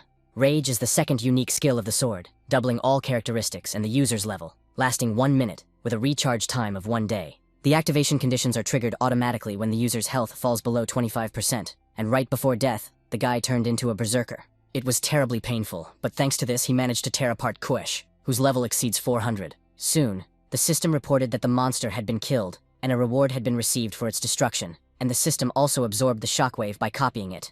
The copy skill was improved, and Quasha's shockwave was absorbed and turned into the internal vibration skill. The shockwave was also absorbed into the insertion skill and turned into internal vibration. The Great Spider's web drips water at level 2, so when the web is used, the unique wave and vampirism are activated simultaneously. While all this was happening, the main character continued to sink deeper and deeper into the water. Jason thought that the copying skill had evolved, and now it was possible to absorb even drain abilities, so that was just awesome. He had just tried using the internal vibration skill, and it was really cool. Plus, he was now at level 276. In the end, all he had to do was find the one who wounded him and get the legendary weapon. Suddenly, he heard a voice asking why she was hitting him. The guy didn't understand what had happened, but it piqued his interest. It was Elizabeth, who said that she had warned him that if it was dangerous, he should immediately drop and run. Jason understood, and thought that she could be so harsh. He wondered who was so unlucky and what she needed in this hospital. Roger called her a little sister and said that it was her own fault for not being able to seal the dungeon completely. She asked if he was really a fool. The hero was horrified and thought, what other sister? Although it was true, because they were both synods. Then he remembered his interlocutor, who said that they had raised the guild and the association, so they had a hard time. The guy thought it was just a coincidence, but could they really be brother and sister? The girl asked if Mr. Jason was also okay and where he was now, but the interlocutor said he didn't know. The hero realized that they were looking for him, but did they find out that he pretended to be a hunter of the association in order to steal weapons? This was bad. He couldn't let them find him. In that case, he had to get to the legendary blade first. And just as he was about to run away from this place, he bumped into someone. It turned out to be George, who said that he had survived after all. Then he looked at the boy quite angrily and called him a thief of legendary swords. The boy was stunned when he saw this man and realized that he had been caught. Without hesitation, the man grabbed him by his clothes and called him a scoundrel. Then he hit him hard against the wall and told him to tell him where the sword was, because if he didn't, he would smash him into the wall. Jason tried to say, "Wait a second, this is a misunderstanding." The guard asked what misunderstanding had killed him, but now he looked perfectly healthy. So was he really in cahoots with those people? The main character realized that the situation was such that the guard didn't want to listen to him at all, and things were looking bad. George immediately used his power and took out his sword. Then Lucy yelled at him, asking why he had drawn his weapon in the hospital, and he told her not to worry, because he wasn't going to use it. It's just that if he doesn't make this liar come true, he won't be able to calm down. The main character thought that he really didn't want to resort to this, but there was nothing he could do, and his inner vibration ability was activated. The blade was already heading towards the guy, and he also reached out to him with his hand, but before the blade could even touch him, it began to fall apart. George saw what had happened and was shocked that his weapon had been destroyed. Roger and Elizabeth also approached, looking surprised. The girl carefully examined what had happened and wondered if it was really a shockwave from Keish, but it was unclear where it had come from in Jason. In addition, it was completely incomprehensible why his aura had changed so dramatically. The concert hall was very loud, and a fairly popular band was performing there. The band consisted of girls who were energetically moving around on stage. The crowd cheered when they heard their songs, and soon the concert came to an end. Sarah got into the car, and she was a member of the idol group If. There, she said goodbye to the other girls and told them they had done a great job. Immediately after that, she started the engine of her car and drove away. One of the girls asked if Sarah's parents were rich, and her friend replied that how else could she explain driving such a fancy car? Another member said that it was very cool, and that she also wanted to drive a sports car like that. When the girl was almost out of the parking lot, she saw another car in front of her. She stopped quite abruptly because of this, as she almost had an accident. Fortunately, she managed to do so and avoided a collision. Angry, Sarah opened the window and shouted at the driver to ask who taught him to drive. At that moment, the driver opened the door and slowly began to get out of the car. It turned out to be Michael, the leader of the Bloody Night Guild. Her companion noticed him and realized who he was. The man approached her car and threw a case with a legendary weapon inside. Then he approached the woman and asked if the filming was over. If so, would she like to go down to the dungeon? That is, if she wanted everything to remain as it was before. The main character and the Steel Ones arrived at the place where the long sword of the Carizian dragon was used. After examining it, Elizabeth said that there were no traces left, and Lucy added that it seemed they were too late. The hunter said that meant all they could do was wait until the sword was used again. After these words, there was an awkward pause, and the girls began to think about it. Suddenly, the hero drew attention to himself and said that there was a bloody tower there, which happened at the moment when the villain was trying to kill him. He said that the bloody tower was from the guild, and the girl said that she had never heard of such a guild, and that it was probably one of the Dark Ones. Jason said he understood and even he didn't know about it. George noted that if they waited for the next application, the sword might break. Elizabeth shouted that there was no need, because they had a lead and would now work on it, and she, in turn, knew someone who could help them. It was exactly 15 years ago that the terrible disaster happened, which took many lives, and at that very moment, a certain creature had given the girl this power. At first, she thought she had awakened as a hunter, but it was a completely different ability. The skill that the system suggested the girl use could return an object to its original state. Her skill was a combination of keys on a computer that allowed her to restore everything to its original state, and this ability could be used on both people and objects. So she bought broken or discarded items that were valuable to her, restored them to their original state, and sold them. Although it could not be called a healing or restoration ability, she earned money by returning people and their body parts to their original state. As a result, it turns out that there were limitations to this ability, but she needed money, and a lot of it, because her parents had suffered during a great disaster and currency crisis. The little girl tried to return them to their previous state, but she needed mana to use this ability. Without it, she could only roll back objects and minor injuries. Mana is a kind of energy that is only available to hunters. Then the girl, risking her life, went to the dungeon to get mana there, and she did it as a porter. But sometimes she healed wounds, and so she was a healer. For an ordinary person who was not a hunter, going into the dungeon was as dangerous as entering a lion's cage unarmed. But it's funny that she suffered the most damage from the contempt of her fellow party members, who asked her if she really wanted mana like some kind of beggar. Of course, there were also more terrible moments when the girl lost her companions. It seemed to her that this ability only caused problems, so she wanted to give it all up. Suddenly, a man approached her and remarked that it was all very interesting. Not only was she begging for mana like a homeless person, but she also started stealing, and that's when she met Michael Kurosaki. The man said that her house was so empty, and he didn't understand what she was spending her money on. Could it be that Sarah, from a popular Japanese group, was living like a hermit, eating 3 meals a day, ordering fast food delivery? Who would have thought that an idol could afford such a lifestyle? He smiled and said again that her life was a success, while everyone else was trying their best and dieting. But Sarah doesn't care how much she eats, because she can get back to her previous state. But he immediately understood what kind of person she was when he met her that very day, with a man dying in front of her, and she was stealing from him. So he can say that they are two of a kind. Of course, the girls didn't like these comments at all. The man said that he would make it clear right away that if their agreement continued, he didn't care what she did, even if it concerned her work as an idol. The girl got tired of listening to him and slammed her hand on the table, asking what it was this time. She doesn't understand why she has to go to the dungeon. Let him gather mana as usual and give it to her. Michael said he needed her help to restore one trinket to its original state, but that would require a huge amount of mana. But he can't get it here, and he swears that this will be the last time she has to go down into the dungeon. His companion asked if he was serious, and the man replied that it was true, because he had promised her. Sarah asked if he had found the item of infinite mana regeneration, and if it was in that dungeon. Michael replied that this was not the case, and the girl asked what he was talking about. Michael replied that if she went with him, it might appear, knowing that they had an agreement not to go into the dungeon.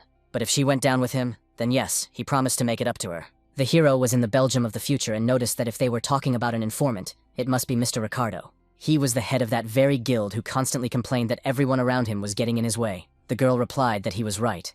The guy asked if it wouldn't be better to seek information from the largest guilds, Midas or Tychon. Elizabeth said that perhaps so, in terms of information about dungeons and manifestations, they are the leaders in the world, which she and the entire association acknowledge. But his desire to clear the dungeon was greater than anyone else's, and now he was heading towards the future guild leader, Ricardo. The girl wondered if he was talking about the heart of a giant golem. Her companion noted that this was correct, and that it was also called the object of infinite mana regeneration. Elizabeth said that it was a rare reward item that appeared when defeating the boss of the secret dungeon Snow Mountain Walked. Ricardo said that this was correct, and that he had not lied in order to find the heart of the giant golem. It was after this that they stumbled upon the very guild, the Bloody Tower, that Mr. Jason had told them about, the existence of which they had not even known.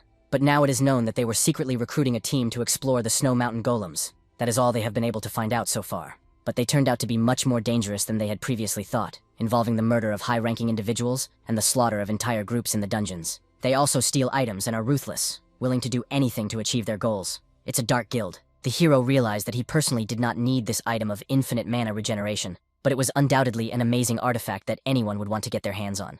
But how is the heart connected to the legendary sword? Or was it stolen precisely to defeat this golem, even though the blade is already on its last legs? It is likely that getting the heart for the Blood Tower is more important than the sword itself, although it all sounds like some kind of nonsense. Elizabeth said that the Bloody Tower Guild found a giant golem and is therefore organizing a raid on this dungeon. Lucy said she doesn't think that's the case at all. 15 years have passed since the discovery of this secret dungeon, and it has never appeared. Jason turned to her and asked where she got this information, and she replied that she couldn't reveal all the details. She, in turn, has long been interested in this dungeon and has been studying it. In any case, the Snow Mountain Golem is known for being difficult to pass through.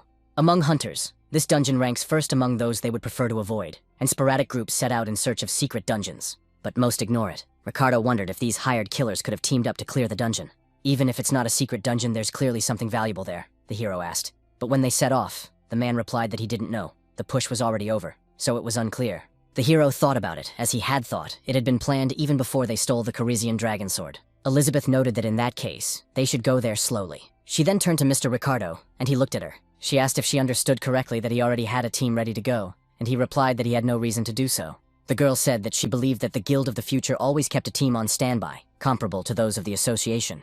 The head told the lady that she understood that information about secret lands was not always accurate, and that there were good reasons why no one wanted to go there. These reasons included terrible natural conditions and annoying golem lords. On the snowy mountain of golems, there are level 40 stone golems. Their attacks are weak, but there are many of them, and unless their cores are destroyed, they will regenerate endlessly. Ricardo, along with the rest of his group and those who had joined him, headed for this mountain. On the way, the large group encountered many of these golems. The hunters tried to destroy them with their weapons, but the limbs and all other parts of these monsters quickly regenerated. That is why the monsters continued to attack until the core was destroyed. The guild leader shouted that he had warned them that they would regenerate immediately, so they should destroy the core quickly, not giving it time to regenerate. Therefore, using his power, he killed the creatures that were fighting these people. As a result, they began to gather into a single ball, pulling each other together. Then the man used his dark magic and an explosion occurred. With a smile on his face, he turned to the others and said that first they had destroyed all the cores, developed golems, and would destroy them one after another. So the next ones to follow him and his subordinates, destroying the cores, said that it was indeed easier that way.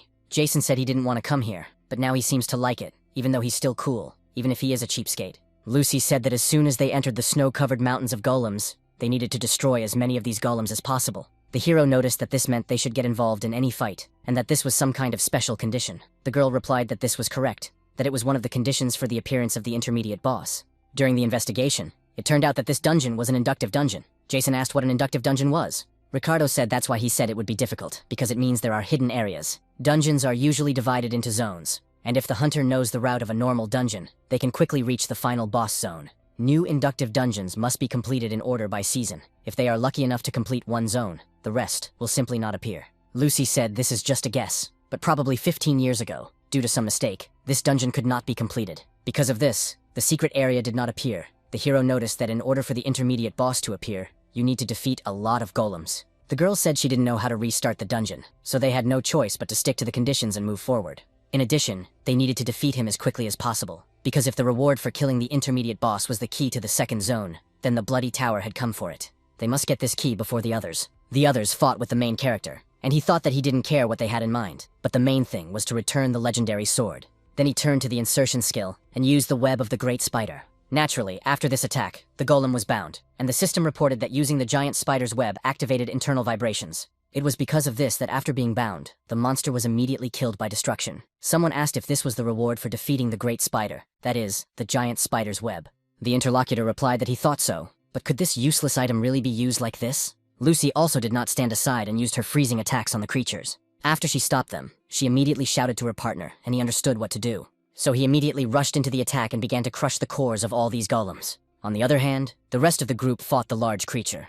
The guy shouted that he was going to deliver a powerful blow, and his comrades said they should retreat. But it was too late, and the huge monster easily hit them with its attack. After that, Elizabeth came to the aid of her comrades. She stopped near it and prepared to use her magic. So she touched the creature with her palm, and the system reported that a Kwayashi shockwave had been used. When this happened, the monster began to gradually disintegrate from the core to all other parts. The girl asked these people if they were all right, and they replied that everything was fine, and thanked her. Suddenly, she noticed a boy who was trying to hide from her, so she walked closer and shouted for him to stop immediately. Then she took off her hood and shouted that it was Roger, asking what the hell he was doing there. Her brother asked what the problem was, since he had come as an official member of Jason's group.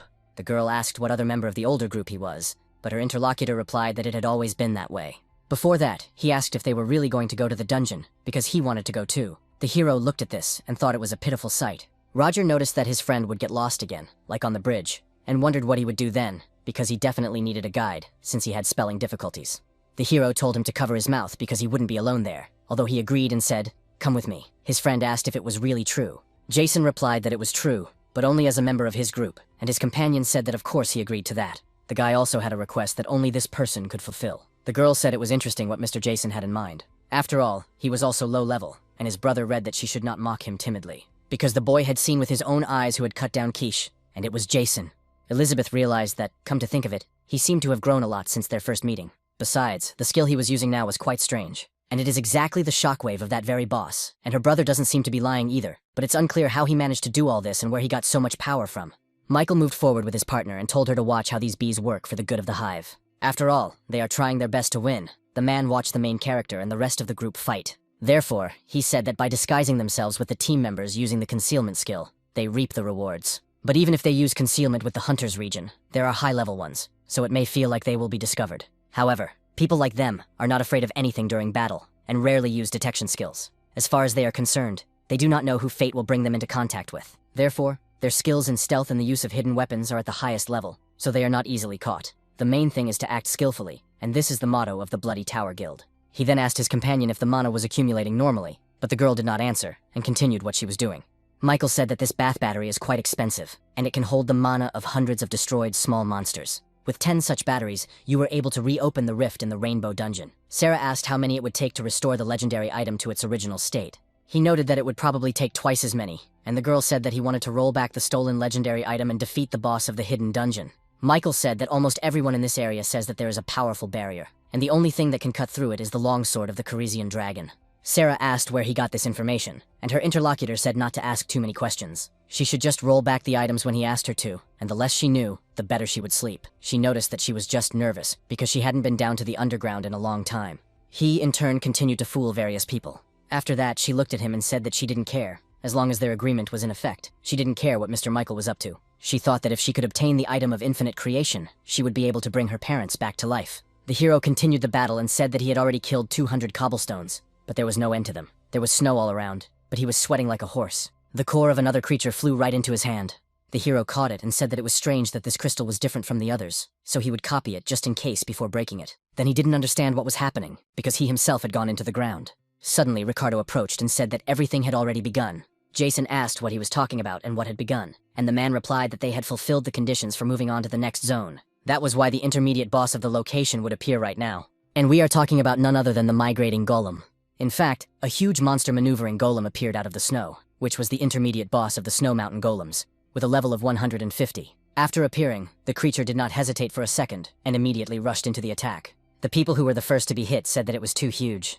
The guild leader used his power and shouted for everyone to step back. The guys then asked what had happened, whether it had already been killed, and the interlocutor remarked that he had been a little too scared. But the core was still intact, so the monster began to reassemble itself. The hunters saw this and realized that it wasn't going to be so easy. Ricardo also looked at what was happening and prepared for the ensuing battle. The monster had already fully recovered and was preparing for further confrontation. The man used his dark magic to destroy it again. The creature broke into small pieces, but soon began to reassemble, because its core had not been destroyed. Ricardo became angry when he saw what had happened and shouted that it was a hateful core. The hero watched what happened and decided that now he needed to bind the core with the web of the Great Spider. So the system reported that the Great Spider's web had been used, and the core began to be bound by the web at that moment. But despite all attempts to bind it, the creature continued to regenerate. So, after a few moments, the hero stood next to a huge monster that was ready for battle. Jason realized that things were bad, because this creature didn't care about the web at all. Something had to be done before it merged with the rest of the golems, when suddenly someone shouted at him to get back. The guy looked over and saw Elizabeth use her power to attack the monster. After that, it began to glow blue and fell apart.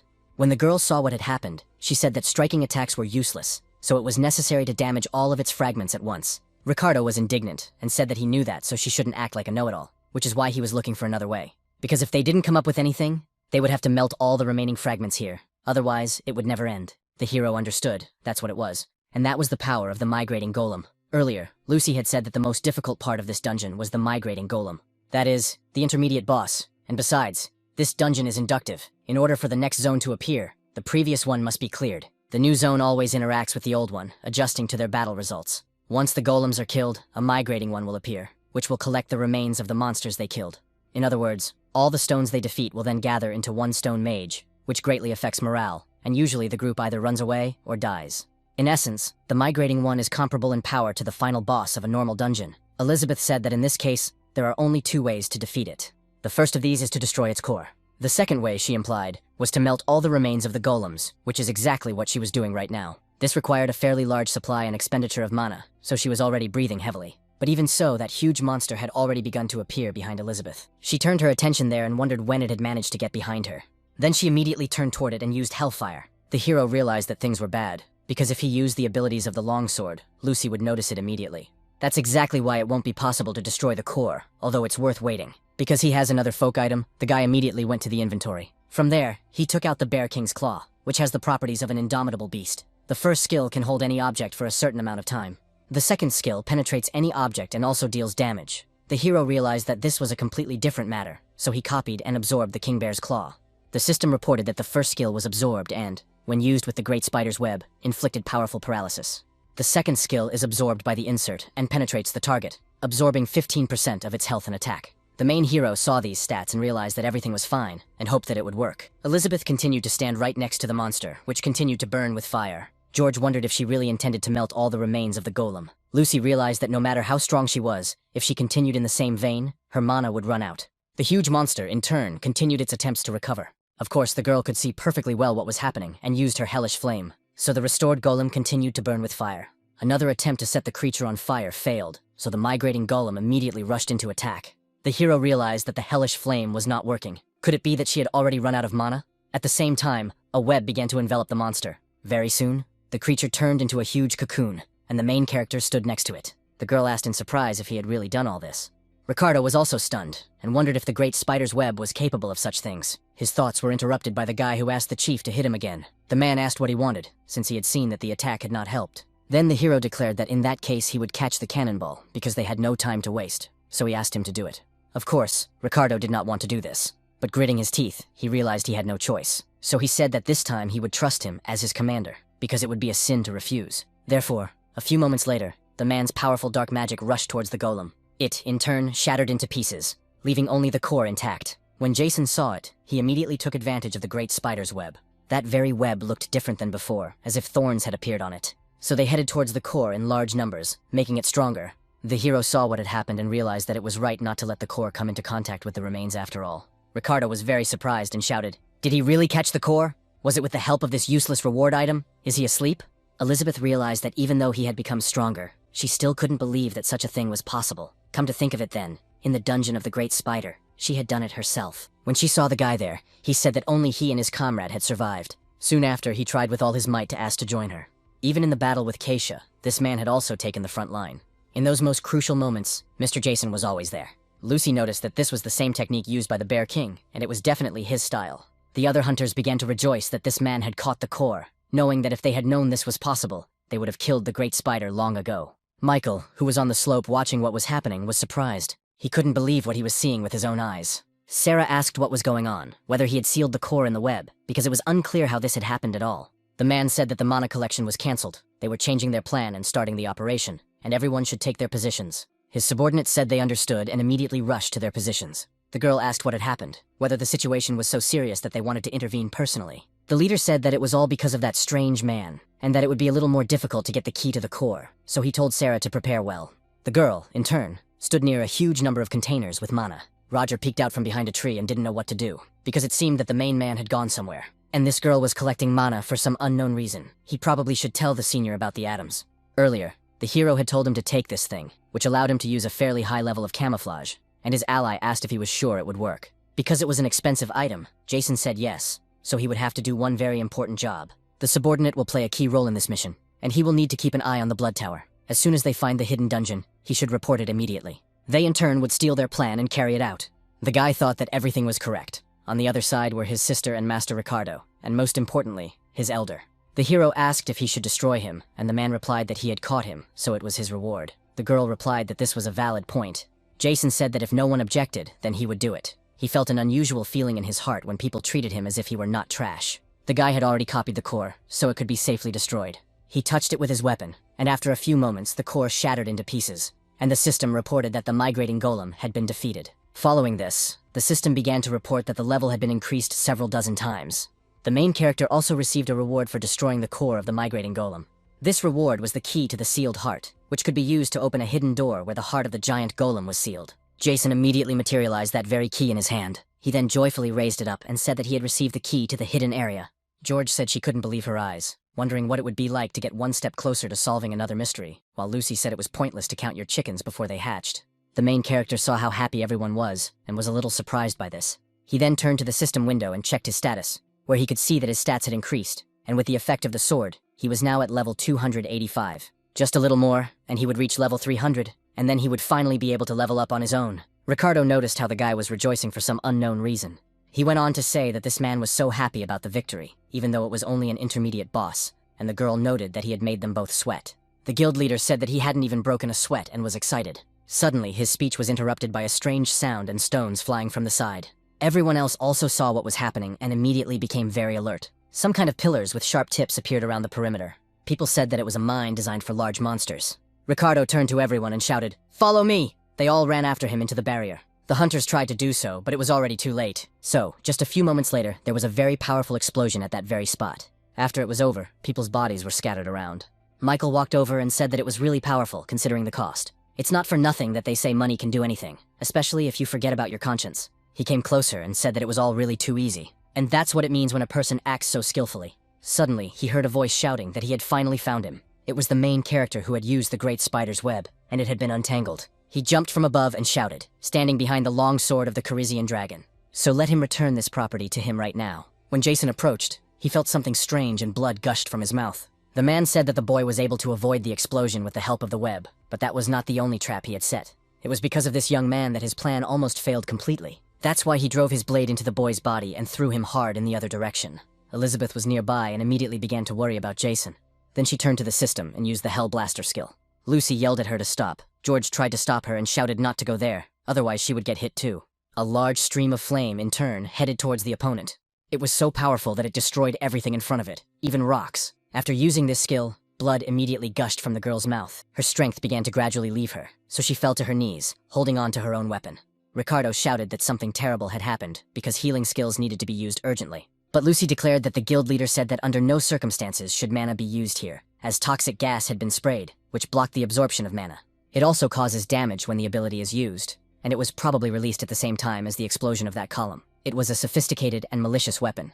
It is used to paralyze the movement of high-level hunters, but why are they using such a dangerous thing? The main character appeared from some kind of dark liquid, and was not in the best condition.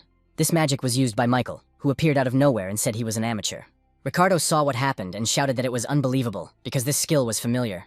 Because it was the very forbidden technique that they were supposed to have destroyed in the past, moving in the shadows is considered the highest level of hidden techniques. Therefore, it is completely unclear how he was able to use it at all. The man turned his attention to the main character and saw the key to the golem's heart there. Without a moment's hesitation, he immediately headed for the object and picked it up, taking it into his hands.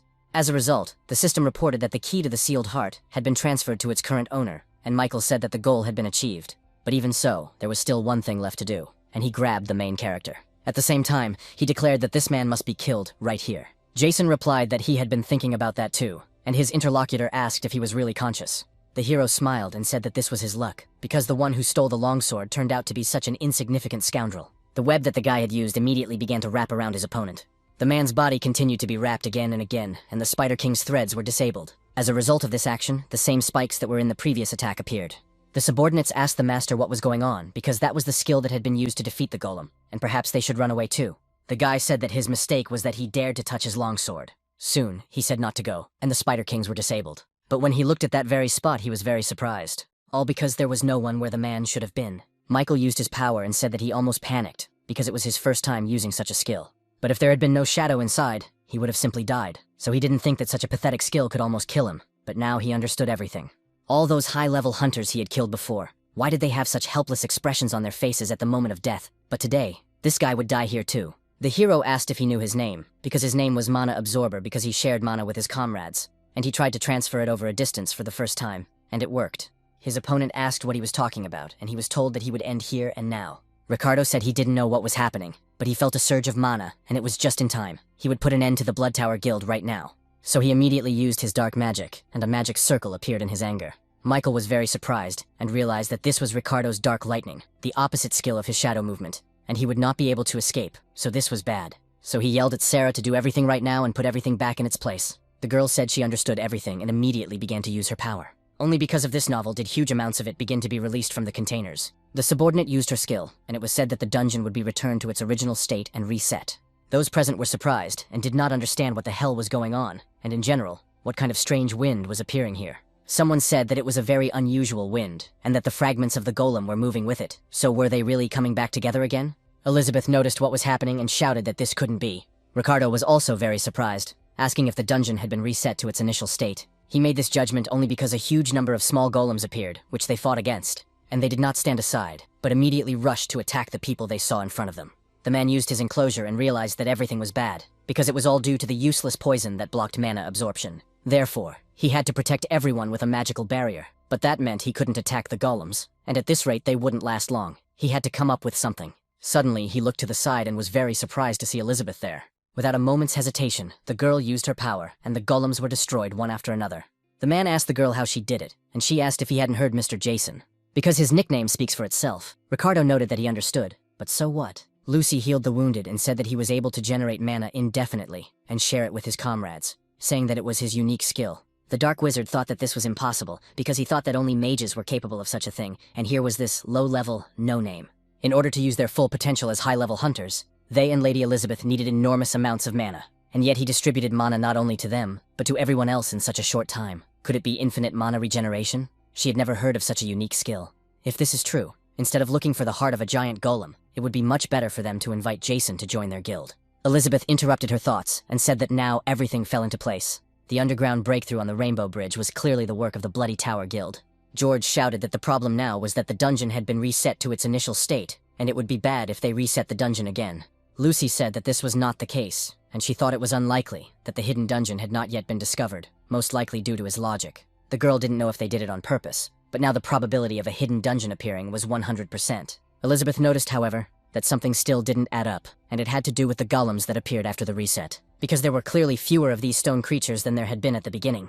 Ricardo said that the debris they melted probably couldn't be restored, but in any case, they couldn't waste time on nosebleeds. They had to catch up with the scoundrels. The girl wondered if they really used the same method as in the breakthrough on the Rainbow Bridge, but it couldn't be. It was just unbelievable.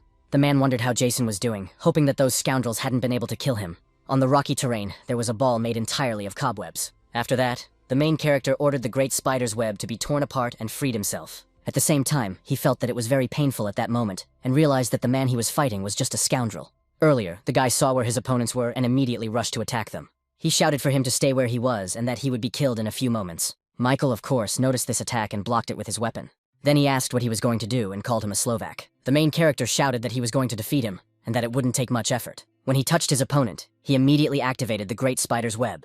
The man shouted that it was a useless web, and that he would make sure he could never use it again. At that very moment, there was a huge explosion, which threw their bodies aside. Michael ordered the long sword of the Coresian dragon to release its power. At the same time, Jason protected himself with the web, and it saved him, but the power of the long sword was truly terrifying. But thanks to this, the guy understood how to fully use its power. It was unclear where this guy got so much information about him, and the hero was able to block some of it, but not all. He would have to catch him and ask him about it. Although right now Jason has no idea where he is. It was bad because he probably got lost again. At the same time, the guild leaders were discussing the matter at the Japanese Association. Georg said, "Don't worry so much, Mr. Dalton. Mr. Ricardo from the Future Guild is with them." His interlocutor said that the fact that the Blood Tower Guild was involved was a serious problem, as they had too little information about them. Simon noted that this was true, and that they were unable to kill even a high-level hunter, and gathering information about them was practically impossible. But Midas was able to obtain something. The fact is that their bold actions are largely due to the presence of the International Starfield Hunters Guild. Georg asked if they were talking about that organization. Dalton was also surprised and asked what the International Guild was doing in a Japanese dungeon, and more importantly, why it had gotten involved with the Bloody Tower. Simon replied that this dungeon, despite its current appearance, was one of those destroyed during the great catastrophe that occurred 15 years ago.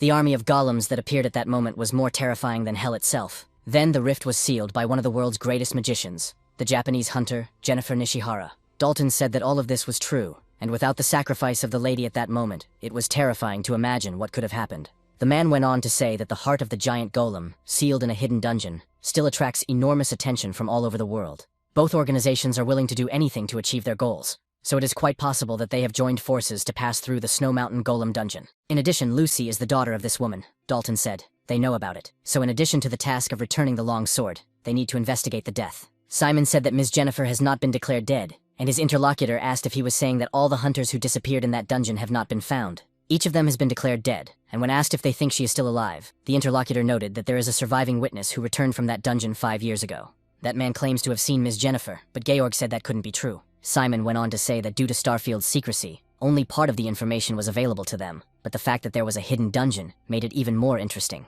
Suddenly, a subordinate ran into the room and shouted to the chairman that he had an urgent report. The man asked what had happened, because he had an important meeting right now. The guy shouted that there had been a breakthrough in the underground passage just recently. The guard standing at the entrance to the underground area contacted the others and told them that a breach had occurred. But it was the dungeon in the center of the city that had collapsed, and golems had appeared, so there was panic and chaos all around. Simon realized that it was the same dungeon we had been exploring in the Snowy Mountain, so had it really collapsed while we were passing through? It was unclear what the hell was going on there. Michael and the rest of his guild were moving forward, but it was difficult for him. Sarah asked if there were any problems with the passage, because it was the first time she had seen him so badly injured, so she wanted to make sure they were going in the right direction. The man turned his attention to her and asked why she didn't check it herself. He then told her to look carefully, and she did. Right in front of them was a bridge that led to the mountain, and it was the very same hidden dungeon. Sarah was surprised, and wondered if she would be able to get the heart and the Ganese golem after all. The Bloody Tower group immediately headed across the bridge to the new dungeon. Roger followed them, using his invisibility. He did not lose sight of these people and slowly followed them. And finally, he also saw the passage to the secret dungeon that had appeared there. When the guy saw it, he thought, could this be the hidden area? The subordinates of the leader were the first to move forward to scout. Suddenly, one of them touched something strange that burned his hand. So he immediately turned to the leader and shouted that there was something there, and the man replied that it was a barrier. Of course, the Starfield group had warned him about it. There it was, 5 years ago, sealed by the great magician and strongest hunter, Jennifer. Behind this barrier lay the heart of the giant golem from the hidden zone. Michael told the others that it was time to begin, and that they should prepare to destroy the barrier. They should also keep a close eye on the perimeter, so his subordinates rushed to their positions.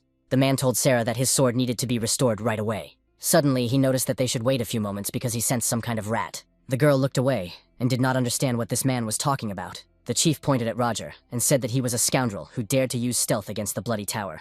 The guy immediately became alert and did not understand what he should do. Michael, without pausing for a second, rushed into the attack and told him to die immediately. It was a ferocious rabbit, a Snow Mountain rabbit that lived near the hidden area. A level 30 monster that was constantly hungry and aggressive. Defeating it would yield a magic stone, so the man rushed into the attack and said that it turned out there were other monsters here besides golems. A tiny golem was not far from the scene. When the ferocious rabbit was killed, the magic stone flew away. The little creature saw this, and immediately ran over to pick up the stone. Then it stopped and looked intently at the man, as if asking him something. There was the main character, who noticed that it was asking if it could eat the magic stone, and if so, what it would do. The small creature ate it without hesitation, but the hero was happy, because he had already copied it anyway. He could never have imagined that a dramatic golem could have such skills. With its help, one could create a golem if one invested in mana. The first skill can be used to create a first-level golem according to one's own imagination, and the second skill can be used to create and modify the armor of a first-level golem. The third skill allows you to share your senses of sight and hearing with the golem you create, and as the level increases, the distance at which you can share your senses increases. The hero realized that the copying itself was successful, but it was a pity that he couldn't absorb the skills, although it was a cool thing, and if the guy made more cores, he would have an army of golems. This means that he doesn't need a guild to protect the dungeons. The Snow Mountain Golem can grow to level 10, and its form can be freely transformed. It can also share its feelings with its owner. The hero thought that if it was so big at the first level, what would it be like at the 10th? Although if the golem grows into a huge pile, it will be very inconvenient. Suddenly, the guy saw his ward break away and rushed to attack a person. It turned out to be Roger, who ducked and managed to get away from the little creature. Jason wondered if it was his subordinate. The boy saw his boss, and frightened, immediately ran up to him and climbed into his arms, saying that he thought he was going to die. Soon they were running together, and he said with conviction that perhaps the bloodthirsty ones had found the hidden area, although perhaps that would be for the best. He then apologized and said that he didn't think he would be spotted so easily, thinking that with his high-level camouflage, he would be safe. His comrade noted that he was fine, but the man from the Guild of the Future was not so lucky and was killed. Jason thought that Ricardo was pretending not to care, but in fact he was thinking along the same lines as him. In any case, the bloody ones definitely should not be underestimated. His subordinates noticed that if you say, "By the way, there was one girl there," the interlocutor asked what other girl was there. Roger noted that he was right. She was absorbing mana with some kind of device, and suddenly the dungeon was destroyed. The guy thought about stopping her, but then he remembered what the boss had told him, and to be honest, he got scared, so he apologized. The hero patted him on the head and said that everything was fine because he had done well. The boy noticed that when it came to that girl, he thought he had seen her somewhere before, but he couldn't remember where. Then he turned his attention to the side and asked what kind of creature was waiting for them. The hero said that it was okay because it was his assistant. Roger asked if it was his golem, and he looked very cute, so it turned out that the older man had familiars, which was so cool. They arrived at the right place, and the guy said that there was a hidden area behind this bridge, thinking that if they did something careless, they would be noticed immediately. Because among these people there are those who can sense hidden beings, the hero turned to him and said, "With you, he brought Lady Elizabeth here, as well as Ricardo's head." His companion asked what he was talking about, because he would be left all alone, and they had the legendary sword. Jason said not to worry, he had a way to track them. Roger said that he understood everything, and since he said so, he would do it, although he would like to stay with him. The chief took out an item and told him to take it. The interlocutor asked if it was the core of a migrating golem. It turned out that he had used it to summon this little monster. Jason said that now it was his assistant, and he liked it very much despite its cuteness, as it was quite strong and would come in handy. The guy asked his superior if he could accept such a valuable gift, and the hero wondered what other valuable gifts he had, since he had a whole wagon load of them. Then the subordinate thanked him for the gift and said he would bring his sister and the others right away. Jason thought that, oddly enough, for the heir to a large guild, he was quite down to earth, probably due to the influence of Lady Elizabeth. Despite everything, he decided right then and there to create his own assistant, and the system reported that the core of a migrating golem had been used. The guy, he thought, really does seem to fit his idea perfectly, and now he decided to put mana into him. The hero created an unusual familiar, a bird that could fly in the sky.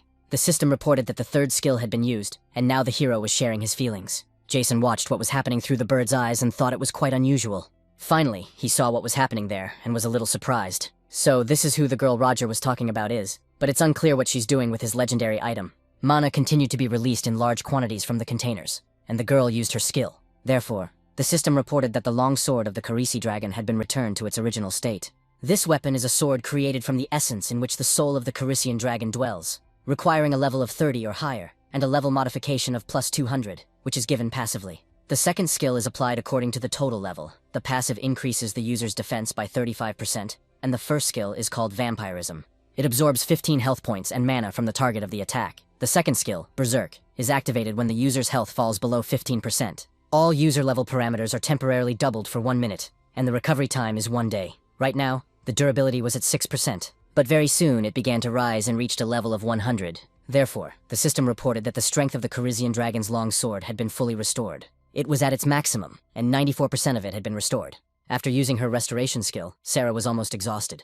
Michael, in turn, pulled out the sword and said it was a job well done. Finally, the durability was fully restored, and an aura covered his body. Jason saw this, and thought that it couldn't be that the durability of the legendary sword had been restored, and that this skill was very strange. Therefore, he could say that this girl was the bearer of a gift curse. If the strength of the weapon had indeed been restored, then it meant that this girl had the skill of restoration, in which case he simply had to copy this ability. At the same time, he immediately wondered if he could copy other people's skills at all. He needed to figure out how to do it, because if he couldn't, everything would be bad. Otherwise, he would simply have to recruit this girl to his group. Michael said that the time had finally come to destroy the barrier of the hidden zone. After that, he immediately headed towards it, using the weapon he had in his hands. When this happened, a strong flow of energy immediately began to spread throughout the area. Sarah felt it and tried to stay on her feet against the onslaught. The hero watched what was happening and wondered if this was the barrier of the hidden zone. The man said that if it weren't for the information from Starfield, he would have had a hard time trying to break it with this key. 15 years ago, the great magician Jennifer cast this spell to seal the hidden zone, and only the legendary blade of the legendary hunter could break it. Sarah asked what all this could mean, and the man replied that the true owners of the longsword were Jennifer's husband, Frederick. He disappeared without a trace along with his wife in this hidden area, and the woman cast a barrier over it and made her husband's blade the only key so that no one could destroy it. The hero wondered if the real owners of the sword were the most legendary hunter in the world, Frederick, and his wife, the greatest magician, Jennifer, and their daughter, Lucy. So that's what this gender weapon is for. Michael said that everything would be put off until later, and now it was time to open this Pandora's box. He ordered the long sword of the Carisian dragon to unleash its power. That is why a huge amount of energy began to spread in that very area. Sarah and the others hid to the side to protect themselves from this force. The hero realized that things were bad because his golem couldn't withstand such a surge of energy. But this was not surprising, because if the sword's strength had not been restored, it would have turned into dust, just like his familiar. The chains that surrounded the huge barrier soon began to gradually disappear, and a huge breach appeared in the barrier itself, near which Michael was standing. He smiled and said that the gates of the dungeon were an illusion, and that he had probably worried for nothing, but now it was time to clear the hidden area of the snowy mountain. They had to move forward, because they had to find the heart of the giant golem. The main character wondered what he should do now, whether it was worth pursuing them alone, and mentally begged his subordinate to hurry up. In southern Italy, there were some rather interesting events in the dungeon. The man said that this person had come for him, so why didn't he just kill him? It was unclear why all his companions were there. His interlocutor noted that if he killed only her, it would be immediately clear that it was murder. But if he killed the whole group, it would look like a normal failed raid. He used his power and blood spilled, and the system reported that since the owner of the ability had died, the skill would pass to the next available user. The man who did all this immediately was slashed across the neck. And that's where he got another time mark. Therefore, this man already had a considerable amount of power. He used his system, which reported that it was highlighting all objects here. After that, the man used the skill, and cut out all the selected objects. Because of using this technique, a huge hole appeared in front of him. He sensed the presence of someone nearby and immediately turned his attention there. It was a girl who said that the selection fit well into his collection. Cutting out objects one by one was quite tedious, and now it saves a lot of time.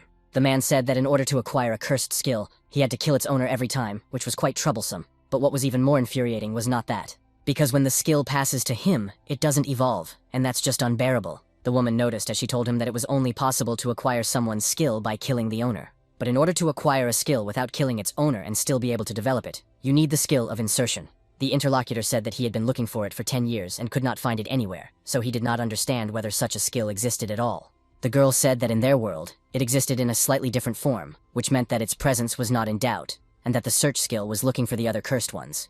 The man noted that he understood that, but as for the cancellation skill, she said that, according to the information she had received, the Blood Tower Guild had just destroyed Jennifer's barrier. In addition to the cancellation skill, they desperately needed to obtain the heart of the giant golem, without which they would not be able to use the full potential of the cursed skill. The interlocutor stated that in that case, she would pass the information on to the others, and the group led by Ricardo moved forward. The man said it was simply terrifying. Despite the fact that they were rushing with all their might, it seemed that they were not here, just as the battle should have been, so had they taken the wrong path? The main characters said that not much time had passed since they entered here. It just seems like there aren't that many monsters here. Since the road is straight, they should catch up to them very soon. Elizabeth asked Lucy if she had any idea where they might have gotten the information. The girl said it was just her guess, but she thought Starfield was behind it. Her companion asked if she was talking about that organization. It was unclear how a top international guild had come into contact with killers like the Bloody Tower. Lucy said that most likely the reason was her mother. Jason thought that if it was Starfield, then that was where the Bloody Tower got all its information. The breakthrough of the Rainbow Bridge dungeon, as well as the theft of the legendary ball and the Snow Mountain Head, were most likely all planned. All of this means that the upcoming journey will most likely not be so simple. In this battle, it is not the cores of the Believer Golem that will play a key role, but Lucy herself. Ricardo shouted that they needed to hurry up, that it was easier to get all the scoundrels out of the Blood Tower than to waste time guessing, which is understandable if Starfield is behind it. It was becoming clear where they got their teleportation skills from, and now all that remained was to catch them and interrogate them. Roger ran alongside his little familiar and asked the others to wait for him. The man asked him what kind of weirdo was running after him all the time, and the guy noticed that it was his familiar, which Jason had given him. The guild leader noticed that it was a snow golem, and so that's how it was. The girl asked why he had given such a valuable item to Roger. Jason replied that he was simply a very valuable member of the group, and besides, he owed him his life. At the same time, the guy stepped on some kind of magic circle, which began to glow brightly. Ricardo also stepped on it, so the three of them were in that place. A few moments later, they all simply disappeared. The main characters, along with Elizabeth, tried to do something, but they couldn't. They all rushed forward, and in a few moments found themselves in the magic circle too. The hero saw a bright light and did not understand what was really happening. They crouched down because the energy of this place was quite strange. Then they tried to call out to Roger and Ricardo. The guy asked what was going on, because they had just been following them, and now they were nowhere to be seen. Suddenly, he looked to the side and noticed a terrifying monster that alarmed him. It turned out to be a dragon, which saw the people and immediately rushed to attack. Jason was terrified by this situation, and did not understand where this creature could have come from. Elizabeth, however, did not panic at all, and using her weapon, rushed forward. First, she used a skill called Witch's Blade and cut off the creature's head. So it immediately fell to the ground, crushing the soil beneath it. Jason wondered why a dinosaur-like monster had appeared in the snowy mountain golem, and Lucy said that this place seemed to be in another dungeon. Most likely, it could be said that this was a multi-dimensional dungeon. The hero noticed that if she was talking about it that way, what could it all mean? Elizabeth shouted that it couldn't be, and heard that these dungeons had been destroyed. And all this happened during the Great Disaster 15 years ago. The girl replied that it was true that her mother had sealed them all, but now one of them had been reopened. That is why we must not forget that the hidden area in the snowy mountains was also sealed, and magical circles were installed in the multidimensional dungeons. And they connect them to different dimensions. When a magic circle is activated, a portal opens, connecting their world to other dimensions. That is why there is a risk that they will find themselves in an extremely dangerous dungeon right now. Elizabeth said that this was why Mrs. Jennifer had set up a barrier in this area. Lucy said that her mother believed that it was the multidimensional beings that had gotten out of control. In the end, it was they who caused the great disaster, Jason said. But then where are their comrades? He heard in response. Probably in the dungeon of another dimension. If they pass through each zone in sequence, they will eventually reach the heart of the giant golem. The hero said that this was at least some kind of chance, and that they should hurry through this place. After that, he looked to the side and saw that there were many dinosaurs there. George noted that this was easy to say, but very difficult to do. And in the central city, there was a tense atmosphere, with destruction and explosions all around. It was here that huge golems were rampaging, attacking the people who were defending themselves. Naturally, hunters were sent here to fight these creatures. They said that everything was bad, because if the core was not destroyed, everything would be useless, and then turned to the mage to ask him to deal massive damage. The wizard noted that he couldn't do it now because they didn't have any potions, so he had very little mana left and would be glad if someone could help him. The hunter shouted that this was bad enough. This guy who always replenishes his mana when he is so needed. The man remarked that he would never have thought they would need a mana carrier so badly. And while these people were fighting another huge monster, another one appeared behind them. The hunters didn't have time to do anything about it, but suddenly another person appeared and saved them. He fought with a large katana, then landed on the ground with ease. The boy thanked him for saving them and asked if he was a foreigner. Charlie said that he was on a business trip and couldn't just stand by and watch. The man thanked him for saving him, and another man noticed that his Japanese was very good, which was why he was wearing a suit. The foreigner noticed, and if we're being honest, he was now even curious about what a Monono was. The hunter said that none of that mattered, because he was a weak boy, unable to fight, and his only skill was the endless regeneration of mana.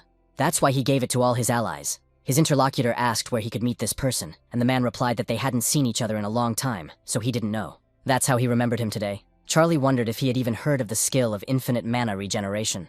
It was unclear whether such a thing really existed, when suddenly someone shouted that they had finally appeared. The guy looked up and saw Simon from the Midas Guild and Dalton from the Tychon Guild. Well, it seemed that an interesting spectacle awaited them. Dalton noticed that it was definitely a giant golem, and there was no doubt that it was a breakthrough from the Snow Mountain Golem dungeon. Of course, this was the perfect opponent for Simon's head, and he would also impose a buff on him. His interlocutor said that he was a perverted scoundrel. It was not at all clear what was really going on in this dungeon, so he rushed into the attack and shouted for him to pass it on to the chairman. Namely, that the guild would be squeezed out of their class equipment warehouse, at which point the man put on stone armor. After landing, he soon looked more like a golem than a human being. The first creature that noticed him immediately rushed to attack. The man declared that stones are not all the same, and his opponent was nothing but a nobody. Therefore, with a single blow, he easily cut down the creature in front of him. After that, he continued to move forward and destroyed everything that was visible before his eyes. As a result, a large number of cores began to rise, and they had to be destroyed. To do this, Dalton used his power. Therefore, a magic circle formed around him, which he soon directed forward, and this very flash destroyed everything in its path, destroying the cores that had been lifted up. Simon smiled and said that this old man could kill everyone himself, while he himself said that he would impose an enhancement on him. And so the man reached the largest golem, which was destroying everything in its path. The monster saw the man in stone armor and rushed to attack him. The head of the Midas Guild asked if he really thought he had a chance, since he was just dust. That's why reinforcements soon appeared, and his fist became covered with stone spikes. As a result of this attack, the giant stone hand of the golem and the stone hand of the man clashed with each other. But unfortunately for the huge monster, his strength was not enough to withstand the man. Therefore, it gradually began to crack and break into pieces, and soon it was completely destroyed. Because of this, only the core that remained of it appeared in the sky. Simon then shouted that he would not let the old man beat him and kill the boss.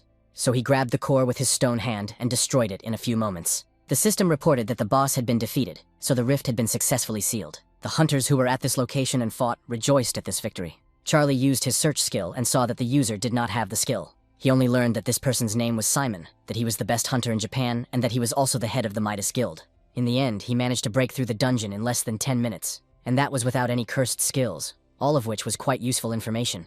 On top of all this, he was curious to see if the cancellation skill had returned from the dungeon, hoping that it had not been lost in that battle. And just as he was thinking about this, the girl received a serious wound in her side. All this happened 20 minutes ago, when unidentified creatures appeared in front of the group. The man saw their huge numbers and said that it meant a horde of zombies. They had no information about what would happen next, so they would have to rely solely on luck. The dimension seems simple enough, so maybe they'll get lucky this time. As he was talking about it, you already used your power and wielded your weapon, so the large number of zombies that were right in front of them were easily destroyed. Soon, only ruins and corpses remained at this location, and the system informed the man that he had cleared the hidden area and would be moving on to the boss arena. Everyone understood what awaited them and immediately prepared for action. Some kind of energy began to form under their feet, spreading strongly to the sides. One of the leader's subordinates shouted that they had finally reached the boss. Michael saw the door in front of him and said that apparently this key was needed for this door. So he immediately walked over and inserted the key directly into the keyhole. The door actually yielded to this manipulation, and when they opened it, they moved forward. The subordinates saw huge statues and asked what they were, but perhaps they were just statues of gods. One of the men said that they might have come too early, and that the boss had not yet been resurrected. Sarah wondered what he was talking about, because as soon as they entered, the air became heavy, as if something was pressing down on her. Was it really true that no one else noticed this right now? Maybe they had already gotten used to such an oppressive aura. The guy said it, and apparently that was the case, because then they should just take the reward and leave. But as he was talking, a huge hand appeared above his head and easily crushed the man. It was precisely those who did this who were the ones who immediately moved forward. The rest of the organization's members realized that things were bad, because the boss was a statue, which meant that the other statues would also fight. In fact, as soon as he said this, everyone else came to life and rushed forward to attack. At the same time, Sarah was very frightened because she realized that she was completely incapable of fighting. The girl looked at her dead comrade and was horrified. Michael wondered what had happened to her, because she had seen other people die many times before. So he immediately shouted at her to pull herself together, because he was still breathing, and she should heal him. She immediately came to her senses, and realized that her help was needed now. So she turned around and ran to the man who should still be alive. There she stopped and took out a mana storage device that spread energy around. But when she looked into the storage container for this energy, she realized that it was completely gone. She also noticed other storage devices, and couldn't understand why the mana was leaking away. It couldn't be that the seal on the batteries couldn't be removed, even with high-level dissipation. It was unclear what was happening, but all the mana was flowing in one direction, and it was unclear where it was going. The statues continued to attack the other members of the organization, and they tried to escape. The leader then shouted at them not to be afraid to attack, because they were big, but in the end, they were just golems. So he didn't stop for a second and rushed to attack one of the statues, which he easily struck with his weapon. He then shouted to the rest of his subordinates to use mines for large monsters, but the guy said they were trying to do that, but the mines and skills weren't working at all. As she was saying this, a monster appeared right above him. It killed the guy quite easily again and threw his head aside, and he screamed that everything was bad. Then he turned his attention back to the statue that had grabbed his subordinate. It mercilessly held him in its hands and crushed him. Michael couldn't believe his eyes at how cruel these statues were. Then he said that everything was really bad, because if everyone else died, it would be bad. Because if that really happened, he would not be able to cope with the work. Michael called these huge scoundrels stone idiots and prepared for battle. He ordered his long sword of the Corisian dragon to release its own level. But at the same time, the system reported that there was not enough mana to release the level of the longsword, and the man asked what this was, since his level exceeded 300. Therefore, it was unclear how there could be a mana shortage. Then he saw the statue's hand right in front of him and realized that things were very bad. Fortunately for him, he could still move in the shadows. So he used this skill and hid. At the same time, Sarah was following the flow of mana, which was heading somewhere else. And then, in one of the secret rooms, she saw where all the mana was accumulating, because this thing was absorbing it. She tried to get closer to it and do something, but the thing emitted a huge amount of energy. Because of the very bright light, nothing could be seen inside, but the girl managed to touch it. Then she lifted this huge thing and asked if it was really the heart of the Ghanese golem, but it was unclear why it absorbed mana instead of regenerating it.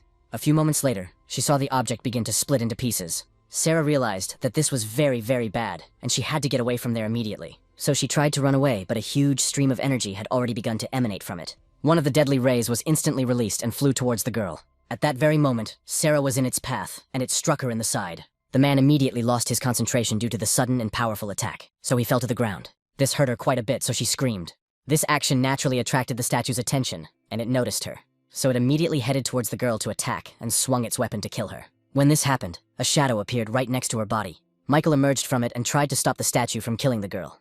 The creature was quite strong, so the man even felt intense pain, then took an advanced healing potion from his inventory. The Hunters Association restores 80% of health and reduces incoming damage when taken. It can also be applied directly to a wound in an emergency to support the body. So Michael did just that, then grabbed Sarah on his shoulder and started running. At that moment, the system informed him that the giant golem's heart had awakened and the boss battle was beginning. The man was terrified and did not understand what it all meant. The very door through which they had entered began to close, and the man saw it. Of course, this was already very bad, and he began to panic, but he realized that he should use the shadow movement skill. But at that moment, the system reported that there was not enough mana to use the shadow movement skill, and Michael could not understand where all his mana had gone. So without stopping for a second, we had to run forward. The man tried to reach the door, which was now almost closed. He realized that this was very, very bad. The door was closing, and at this rate, they would both be stuck here. So he decided what he needed to do right now and grabbed the girl by her clothes. After that, Gathering enough momentum, he threw her forward and managed to push her through the closing door. Her body slowly rolled across the floor and came to a stop on the other side. Soon, Sarah tried to get up a little and asked why he had done that. The man smiled and said that if she survived, she would probably be able to fix everything.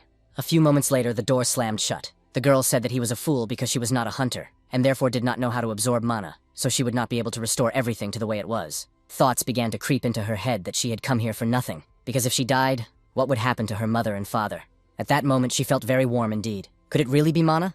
The girl tried to open her eyes a little and saw a guy in front of her, but she didn't understand who he was. Jason saw that she had opened her eyes and asked if she was okay. Sarah thought that this man was the hunter who had been distributing mana to everyone. She felt her body gradually gaining strength, and at this rate, she might even survive. The hero gradually began to do so, and did not say a word, concentrating on his own strength. Soon, he asked if it was true that if she had enough mana, she would be able to restore her body. His companion was surprised that he knew about her ability. Ricardo shouted, "Are they kidding? They finally made it here, but they can't open a stupid door?" Lucy said that if there were still hunters inside undergoing trials, the door would not open on its own. There was a sure way to do it with a key, but as they knew, they did not have one.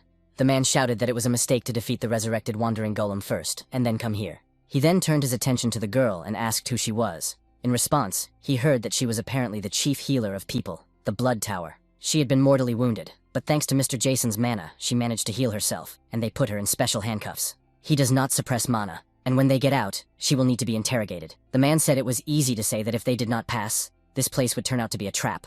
Lucia replied that this was also a possibility, and Ricardo said that this was why there were so many missing people in this dungeon, and that he might also get lost in these mountains. The main character thought about whether he should use the key he had copied, then ordered the system to open his inventory. There was a huge number of different items, including 2 keys to the trial hall and the heart of a giant golem.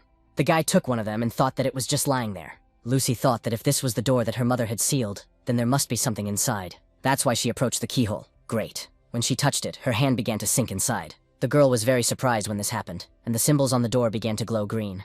Everyone present was very surprised when the door began to open. Elizabeth asked how she had opened it. A light similar to that on the door emanated from under her cloak, and the girl explained that the cloak belonged to her mother. It seemed that she had reacted with the door, and the hero realized that the girl was the key to this dungeon, and that they would have to explore this multi-dimensional labyrinth together. Roger, who was nearby, wondered what this eerie pressure was. The sister said they should be careful. As soon as they entered, their mana would begin to disappear.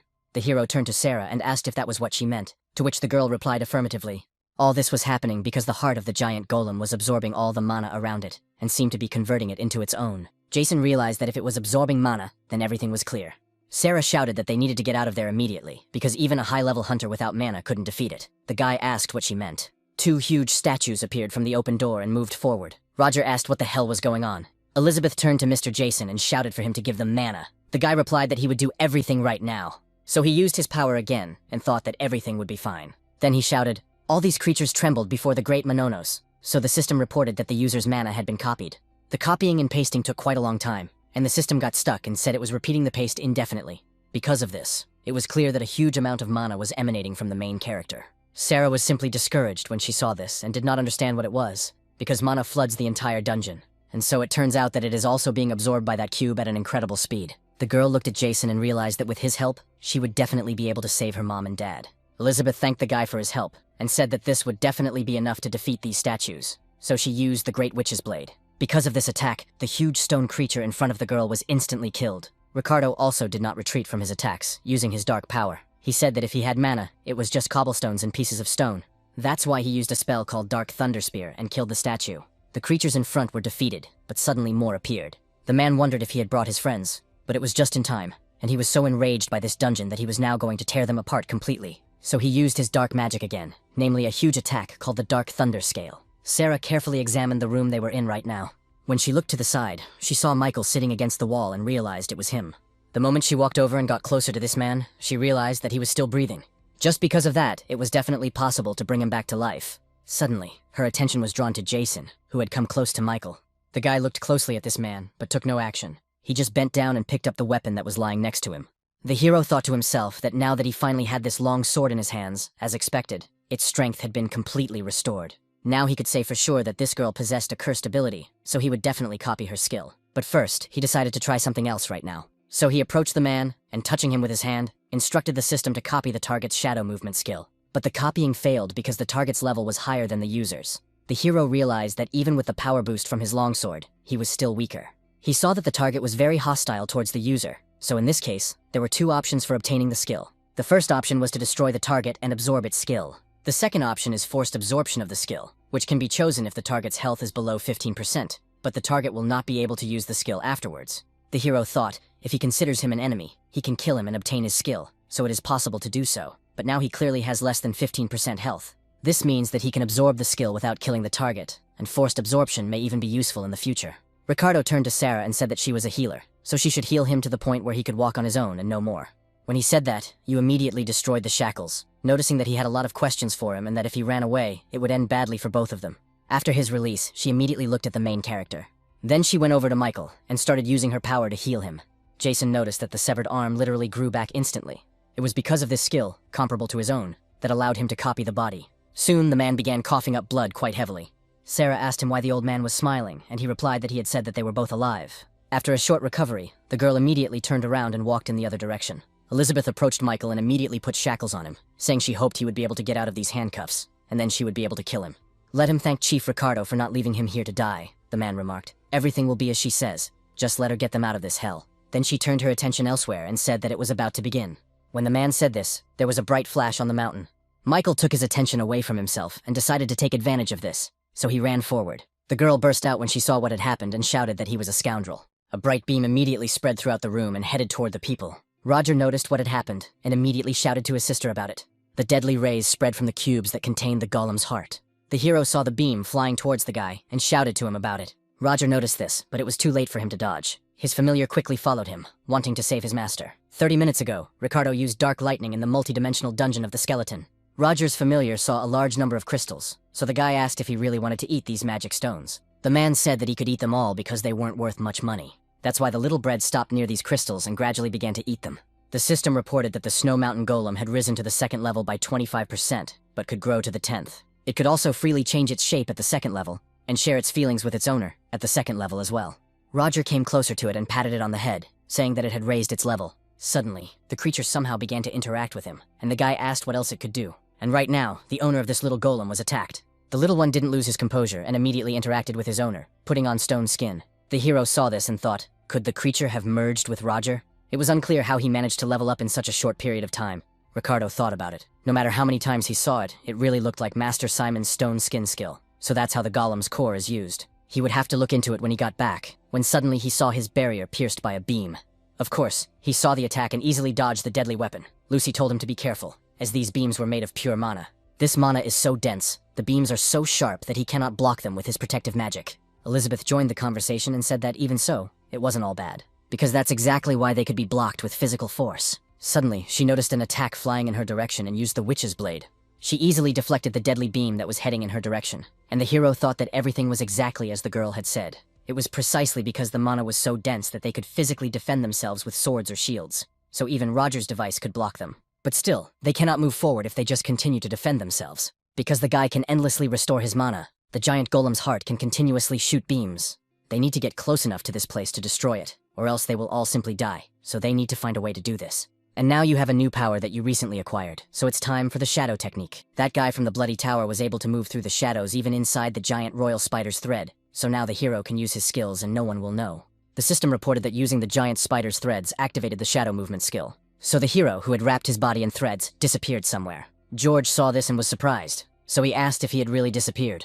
But the guy, in turn, simply moved to the very place where the golem's heart was located. He ended up on the safe side, where there were no rays, and he could stay calm. He came closer and said that the resonant frequency of Kwayashi should be enough to destroy this thing. After that, he concentrated his energy and tried to destroy that very spot. But when he tried to do so, he felt pain and blood gushed from his mouth. It turned out that this cube had combined mana to cause an explosion. Jason shouted, "Who the hell are you?" Because he was the one who gave him mana, didn't he know that? The hero touched the ball again and used the spider's threads to seal it. Therefore, a huge number of them began to gradually approach the ball from which the rays emanated. So very soon it was completely sealed. Ricardo, as well as everyone else, wondered if the main character had managed to seal the continuous attacks of the giant golem. Roger smiled, thinking that his senior was really cool. But despite their joy, which did not last long, they saw that the rays began to spread again. Jason also understood what had happened, so he said that all this was not enough. That's why he headed back to the cube and used the giant spider's threads. The guy thought that if he could touch it just one more time, he would definitely win. And yet he managed to do it, so he said that everything was ready. The system reported that the use of Key's resonance frequency was to destroy the target. A huge amount of friendly energy immediately began to spread throughout the object. The hero saw that the system reported that he had leveled up, and cracks appeared on that very deadly cube. At the same time, the heart of the ice golem shattered into pieces after a few moments. When this happened, a very bright flash of light began to appear in that place. The hero saw a system window that reported that he had destroyed the heart of the giant golem, and the dungeon had been cleared. The guy smiled and rejoiced when he saw this, thinking that everything was as he had expected. The system reported that a huge number of new levels had appeared, and the hero was happy because he had raised them very high. The system then reported that he had acquired a reward item, which was the heart of a level 1 giant golem. The first skill could regenerate mana infinitely, and the second skill could absorb or store mana up to a certain item, and on top of that, it could develop. Jason thought that he could regulate mana infinitely, so he didn't need it, but he decided to copy and paste it just in case. The copying ability leveled up, and now it would automatically copy objects that could be copied. The hero saw this and realized that automatic copying was very cool. Roger ran up to him and shouted that this was what was expected of his senior, and that he was truly amazing, but the hero asked him not to hug him. When this happened, Ricardo immediately addressed him, and the guy looked at him. The man said that it seemed like he had somehow managed to get the heart of a giant golem, and that it was a good job, but the guy said that there was no need to add anything. Elizabeth noticed that if he wanted to praise someone, why not do it right, because that way he would seem like a small person. Ricardo told Jason that he wanted to have a serious talk with him when they got back. The guy remarked that if he wanted the heart of the hell golem, he would sell it to him for a fairly high price. The girl asked if he could discuss such important matters with the association first when they returned, and the man asked why she was trying to interfere with them. She said she couldn't ignore such genuine deals, and her interlocutor asked what other genuine deals there were. Finally, the fight ended, and the main character went to Lucy and George. The hero noticed that it was a gift from Lucy's mother, and he apologized for returning it so late. The girl accepted it and said it was okay. She was grateful that the guy had returned it as promised. George asked him to wait, wondering if he had used the same skill as the master of the Bloody Tower Guild. Ricardo noticed that now that it was mentioned, he had indeed managed to cover a huge distance in just a moment. Alerted, Jason said that the skill of the Royal General's threat acquisition had increased in level, and he was able to move very quickly while hanging on the rope. His interlocutor didn't really believe him, and looked at him with surprise. Elizabeth noted that it was unpleasant to ask about other people's skills, and that they should go back. They needed to hurry up with the investigation about these guys. Michael turned to Sarah and remarked that she would still have to repay him for saving her, so she should hurry up and reboot the dungeon. His interlocutor asked if he was out of his mind, then agreed, but said it would be the last time. The man asked if it was because she had learned about the boy with infinite mana, although it would be difficult if she suddenly forgot about the contract. The permanent restriction would never allow her to betray her partner. She had a vow bracelet on her hand. So as long as she wore that thing on her wrist, she would not be able to run away from him, and she should also remember that even her parents were in his hands. Therefore, she should remove it immediately, as he risked his life to save her, so she must repay her debt to him. There should be enough mana in this place to do so. Sarah, in turn, had no choice but to obey his order. The hero sensed what was happening, and thought it couldn't be true. But the girl sat down on the ground and, touching it, began to use her power. Jason yelled to the others to hurry up and get out of the dungeon, because it would be recharged again soon. Lucy asked how it would be recharged, because if that happened, who knew what dimension they would end up in? The main character realized that this was very bad, so he used his shadow step. That's why, in just a moment, he was already next to the girl. He asked her why she was doing all this. Looking at him, she didn't answer, but the guy saw her eyes full of tears. So he didn't stop, and used his recharging technique to reset the dungeon. The main character rushed after her and tried to pull her away. The green energy that appeared after the girl used her ability pulled everyone around her. As a result, there were several green barriers in the space, as well as a red one. But even they couldn't withstand the onslaught of all this energy and flew away in the other direction. So very soon they were pushed out of another dimension and ended up in the central city. Those present noticed that a breach had appeared in the energy that was in front of them. Roger shouted at the main character, trying to get through to him.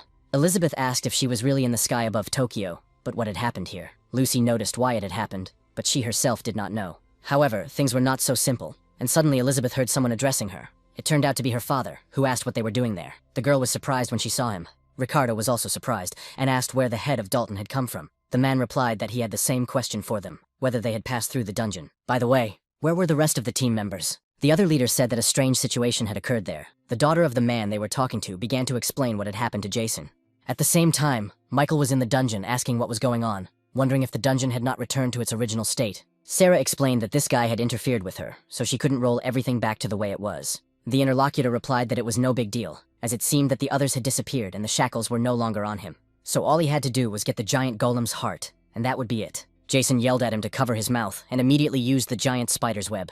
But both of his skills reported that the item had not been found. The hero was very surprised when he saw this and thought, how is it not found yet? What the hell is going on? Sarah asked if she had just rolled back not the dungeon, but him. The hero thought, is this a joke? After all, his memory and physical condition hadn't changed, so he called up a window to see what had happened.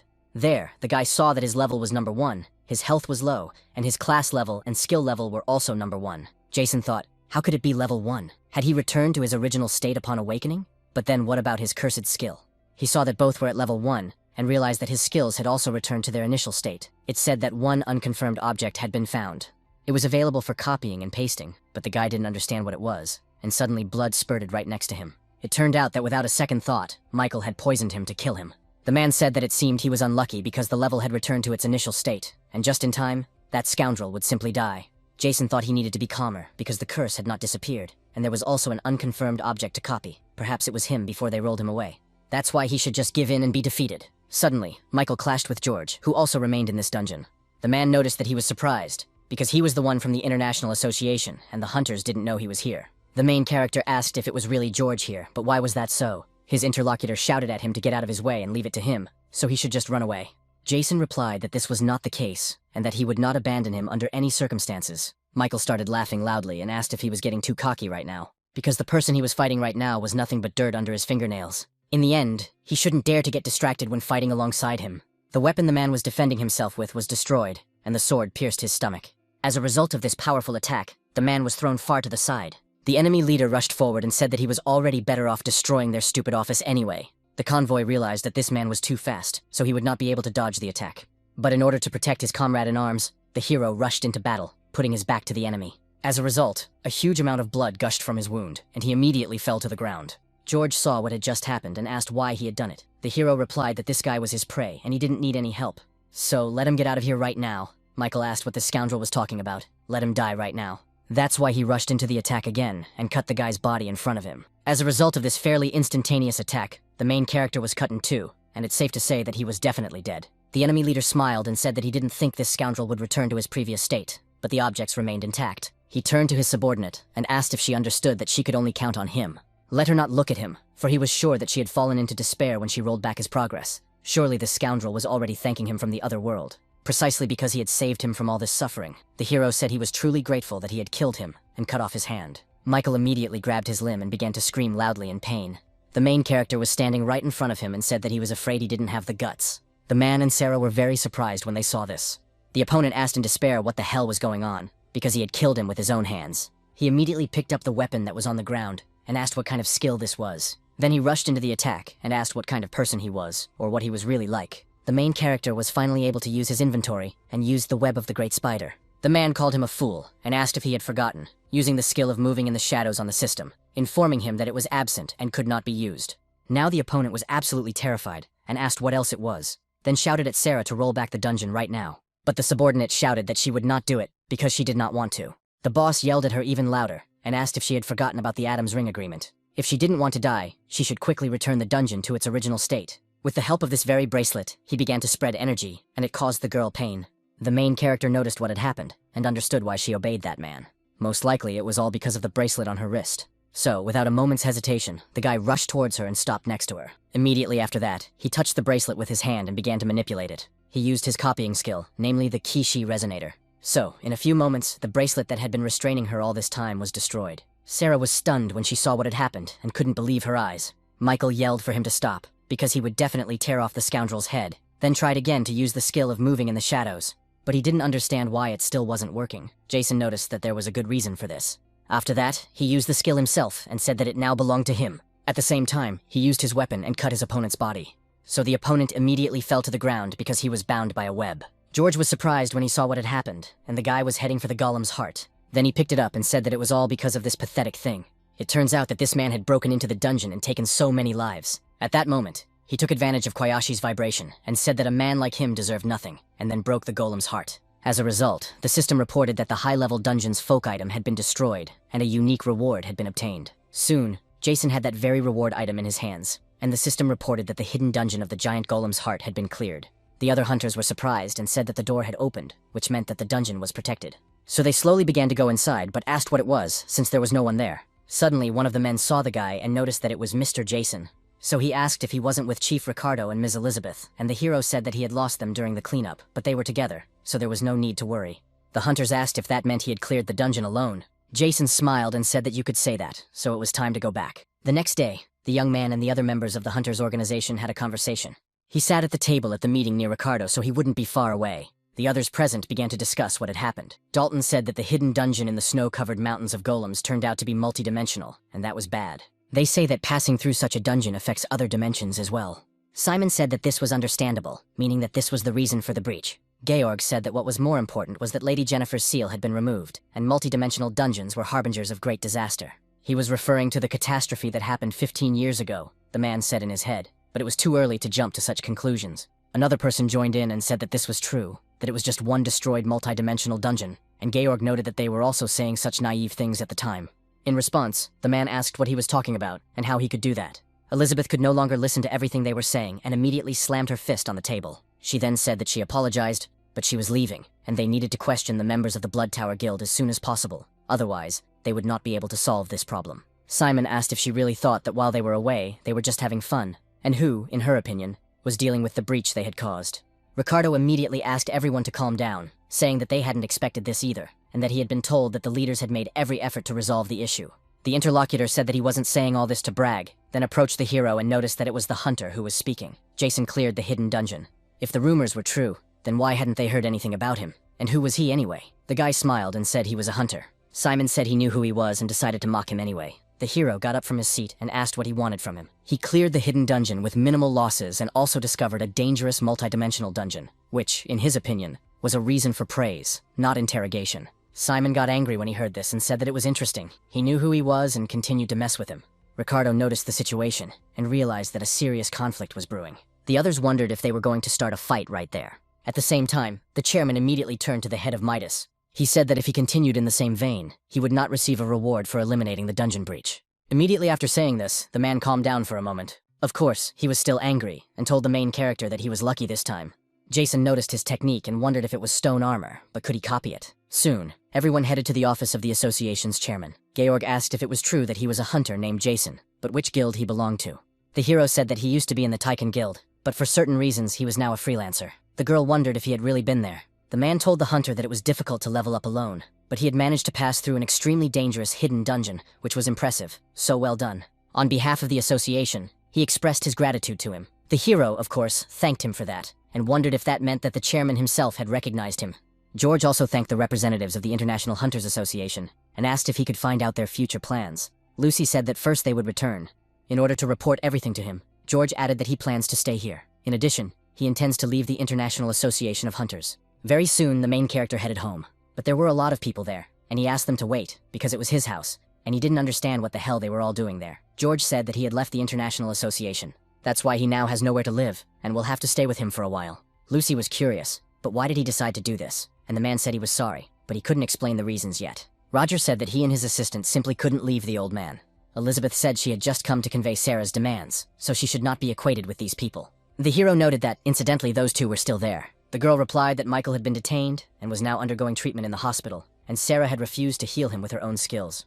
When he regains consciousness, he will be transferred to prison, where he will be interrogated. The girl is still in the interrogation room at the Hunters Association. She is currently exercising her right to remain silent and is not saying a word, but is demanding to meet only with Jason Spungen. The girl is thinking, most likely, that something happened between them in the dungeon that morning. She added that, by the way, Sarah is a member of a popular idol group, and Roger said that now he understands where he knows her from. The hero said that she was most likely forced to sign a contract so that her skills could be exploited, and he destroyed the bracelet that bound her. Therefore, she would no longer have anything to do with Michael. Later, he would go to the association and visit her. He then asked what Ricardo was doing there. The man said that there was only one reason why he had come to this room. George asked if it was the heart of the giant golem, but Mr. Jason had destroyed it in the dungeon, and everyone present looked at him and asked what he was saying. The guild leader shouted, asking if he was out of his mind. How could he destroy such a super rare artifact? The main character, in turn, used his inventory and took this thing out of it. He said that what was actually destroyed in the dungeon was a fake, thinking that he had broken a copy, so it was a fake. George wondered how what was destroyed in the dungeon could be a fake, because that couldn't be. Then how to explain the clearing of the dungeon. So what was it? Had he done something? Ricardo offered 50 billion and said that he had said he would sell it for that amount. Elizabeth told him not to be surprised by the amount, as the item was worth more than that money, and the association could offer 80 billion. Roger told the elder to look at the items at auction, which start at 100 billion, and those present asked why he said that. Ricardo got angry and asked why he had gone so far, because the guy had promised to sell it to him. So he shouted further, "How about 200 billion? If that's not enough, let him name the price at which he is willing to sell it." A short time later, The hero was lying at home with the artifact in his hands, thinking that this couldn't be true, that it really wasn't worth 200 billion. That is, he would secretly put the copied golem's heart up for auction abroad, so he would soon become obscenely rich. The guy was happy about this and thought that in addition, thanks to clearing the dungeon, his level had risen to almost 300. He then got up and said that he was so preoccupied with money that he completely forgot about the unique reward. That's why he went to his inventory and took it out. The system informed him that it was a sealed item, and that he could remove the seal by pouring a little mana into it. Jason noticed that if we're talking about it, it's easier than easy for him. So he did it, and another item appeared in his hands, called a particle of dimensions. The system said that by collecting all the particles, he could create a key of dimensions. This would open the doors to the desired dimensions, and the particles would be attracted to each other. Their number and the level of access would depend on the level of the key. The hero thought about what else the measurement particle could do. It would become a key, one of 5, which meant there were 4 more. But why wasn't it automatically copied? Naturally, the guy tried to copy it, but the system reported that it was an item that could not be copied and pasted. Jason realized that it couldn't be copied, which meant he would have to collect everything himself. But that was bad because this skill seemed to be becoming useless. A few moments later, the guy heard a knock on the door and asked who was there. It turned out to be George, who addressed him and said he wanted to clarify something with him. The guy asked if this gentleman was still awake. A few moments later, they looked at each other, quite hostile. The main character saw that the man who had come to him was holding his own weapon.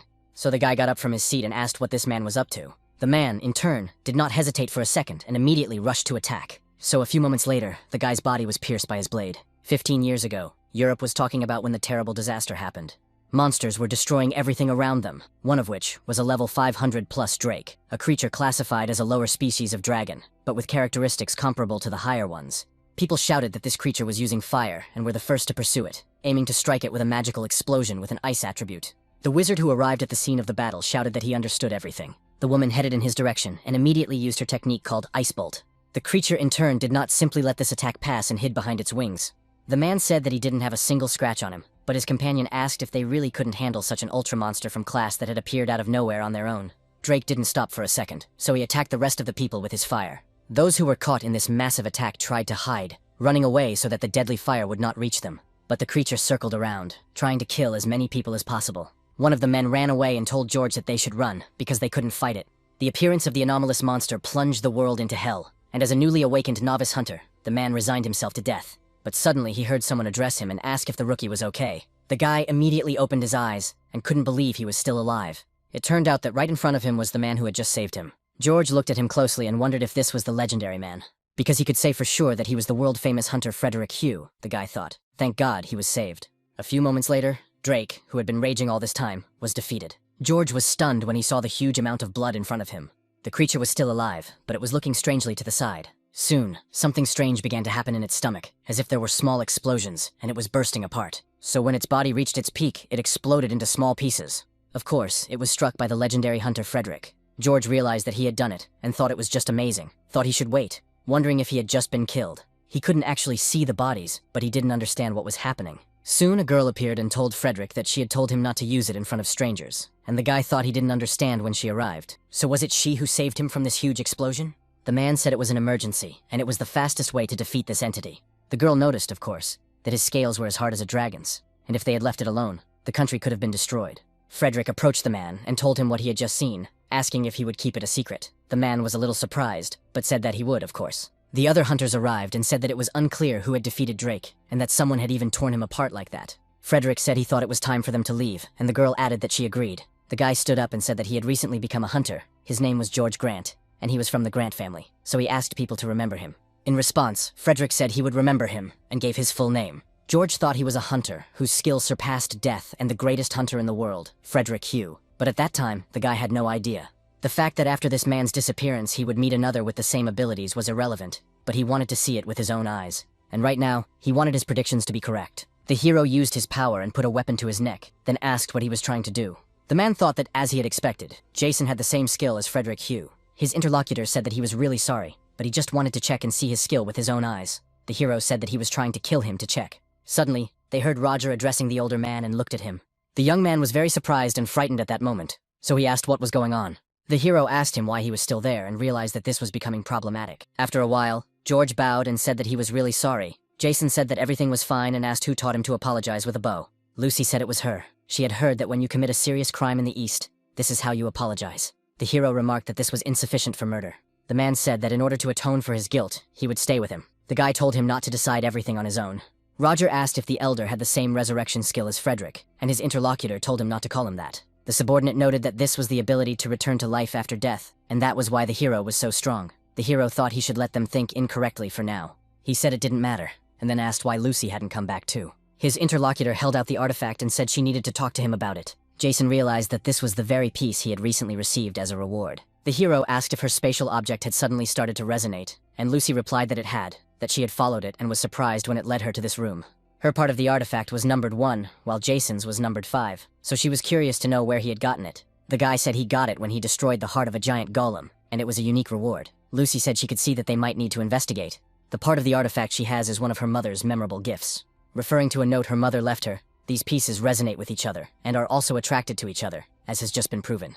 Does this mean that perhaps now they will be able to find the remaining parts of the artifact more easily? Roger remarked that, incidentally, it would be interesting to see what they could do with it. Lucy remarked that if they gathered them all, they say it's the key to opening the door to dimensions. Jason asked if they could really open the door with it, perhaps similar to the multidimensional dungeon they had found. The girl replied that this was correct. If multidimensional dungeons existed, like the one hidden in the snowy field of the golem, collecting the pieces would form the key. Therefore, they should be able to freely open and close the door between dimensions, as well as travel through them. The guy said that Lucy had come to Japan not only to search for her mother's whereabouts, but also to gather information about this artifact. The girl said that was right. She believed that her mother and father were alive somewhere in another dimension. George said he agreed because he couldn't imagine them being dead. Roger asked if that was the case. Why hadn't they returned? Could it be that they didn't have the key to this dimension, or that the door could only be opened from this side? Lucy said that this was, of course, possible, or perhaps they were staying there for some reason. The hero thought that they had decided not to return, so perhaps they had some other reason to stay, something even more terrible than the Great Catastrophe. Jason noted that, in any case, if they could open and close the door to the dimension with a key, they could close the multidimensional dungeons to prevent the catastrophe. Roger wondered how this thing could become a key. At the same time, a small golem reached out for it with its hand. Because of this, he pushed the two particles together, and they collided violently. A few moments later, they changed their orientation and ended up where they were supposed to be next to each other. Soon, there was only a bright flash of light and a force that spread throughout the area. Roger asked what this was, because he thought he was going to die. Lucy looked at what had happened and said, "Did these particles really stick together?" She then reached for this so-called key and said she was surprised. She thought it was cool that if they collected all the particles, it wouldn't turn into a key, but it would just stick together and become one. So now she was convinced of that. The hero looked at her in surprise, not quite understanding what she was talking about. He asked if it was true that the resonant sound had become even louder, and that these parts were also attracted to each other. Lucy said that the louder the sound, the stronger the force of attraction, and they must be careful when these pieces resonate with the other pieces. The girl was sure that the person who had them was not an ordinary person, and the one who had them finally said that they would be able to return home. An interesting conversation took place in the European apartment of the Starfield Guild. The leader asked the girl why she was laughing, since the guys from the Bloody Tower Guild had failed their mission. Sylvia said that the leader had finally received the gift of movement, and they congratulated him because he had taken another step on the path to becoming transcendent. The man said that now he could only use it to move short distances, but eventually he would be able to make it grow only with the help of copying skills. The elf noted that this might soon become possible, and her interlocutor asked on what basis she was saying this. The girl noted that the part in her hands began to resonate, so one of the 5 parts was connected to another, and the one they had should tell them where the rest were. Jonathan asked if she meant that all 5 parts of the artifact had been found, and it seemed that she would soon be able to return home. The girl replied that this was correct. The man asked if her place of residence did not have its own key. Sylvia replied that this was not the case, that one of them did have a key, but that it was now impossible to open the spatial door from the other side, which had happened 15 years ago because of the magician Jennifer. All the spatial doors that were connected to the Earth were locked with a key that was on the other side of the Earth. It was divided into 5 parts, and all of them were sealed in different places. Jonathan said that as soon as they collected these parts, they would open the lock, but would the spatial door open again? His interlocutor noted that everything was correct. First, they would open the spatial door to the fairy country, her homeland, the sacred tree. There is a gift there that is similar to the skill of copying, and if a man can apply it, he will be able to develop his other gifts. Jonathan said that it sounded good, of course, but was it really the same as copying? She was surprised when she first saw his skills. Sylvia was a little wary and didn't know how to respond. The man asked if she really thought he didn't know her intentions. Her homeworld was the dimension of the elves. The world tree of their world had been charged several hundred years ago, and now it was called Dark to top it all off. It was also on the verge of extinction.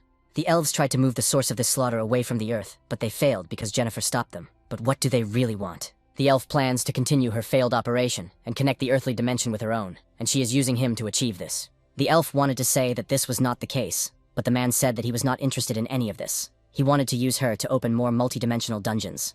As a result, he would absorb even more skills to eventually become equal to the transcendent, and what happens to this world is of no concern to him. From now on, he would take action on his own. Sylvia shouted that he shouldn't leave right now because he was the head of the International Starfield Guild.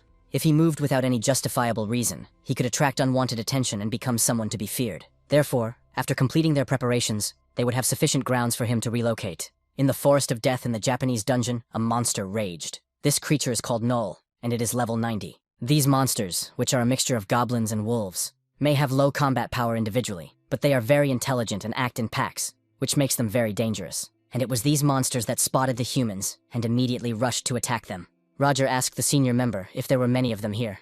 George was next to them and said that there were, and that they'd better retreat. Jason thought that this was the dungeon he had finally found because he had asked Elizabeth about it, so there was no way he was going to retreat. This was the perfect chance to level up the golems, so he asked the creatures what they were waiting for and told them to hurry up and come to him. It was unclear whether the monsters understood him or not, but they still rushed into the attack even more fiercely. His companions were surprised and didn't understand what this man was doing.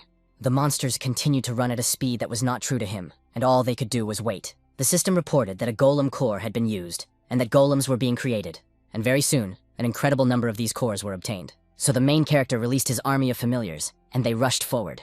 Roger wondered where the golems had come from, and the man asked if it was really the guy who had summoned them. The hero smiled and said that it was eye for an eye, and also pack for pack. George wondered if he could really summon so many golems, so they didn't understand what the hell had happened, and what the true nature of this skill was. The goblin-wolf hybrid attacked the smallest golems.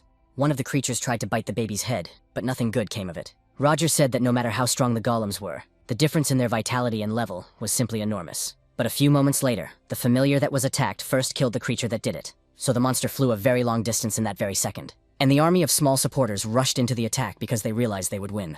As a result, within a few moments, the monsters were destroyed. Roger noticed that the elders seemed to be doing just fine on their own, so he wondered why he had come here in the first place. The main character's army finally won and stood menacingly in front of those creatures. The guy approached them and said that it was good that he had managed to test the strength and difference in power of each level. After that, he ordered his subordinates not to return immediately. They immediately obeyed him, and the guy could see the golem's core appear in his inventory. Jason noticed that he didn't have enough space in his inventory to create a squad, and depending on their size and regeneration, it could also take time. Roger wondered if there was a better way to do this, and asked why he hadn't asked Master Ricardo about it. The hero asked why he should ask about it, and the guy replied that he still depended on the dungeon and was sure he knew something. Jason asked if it was serious and should be done right away, so he told George to hurry up. The man said he understood everything and thought it wasn't worth leaving work. Soon, the main character and his subordinate drove up in a car.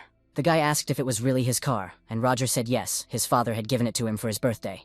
The protagonist said that he could see that, and what's more, it was a full-fledged version. He thought that now that he knew this, the guy was definitely Master Dalton's son. The guy called Elizabeth and said it was a good job, then asked if she was on her way to the association. Now he understood everything and was heading there immediately.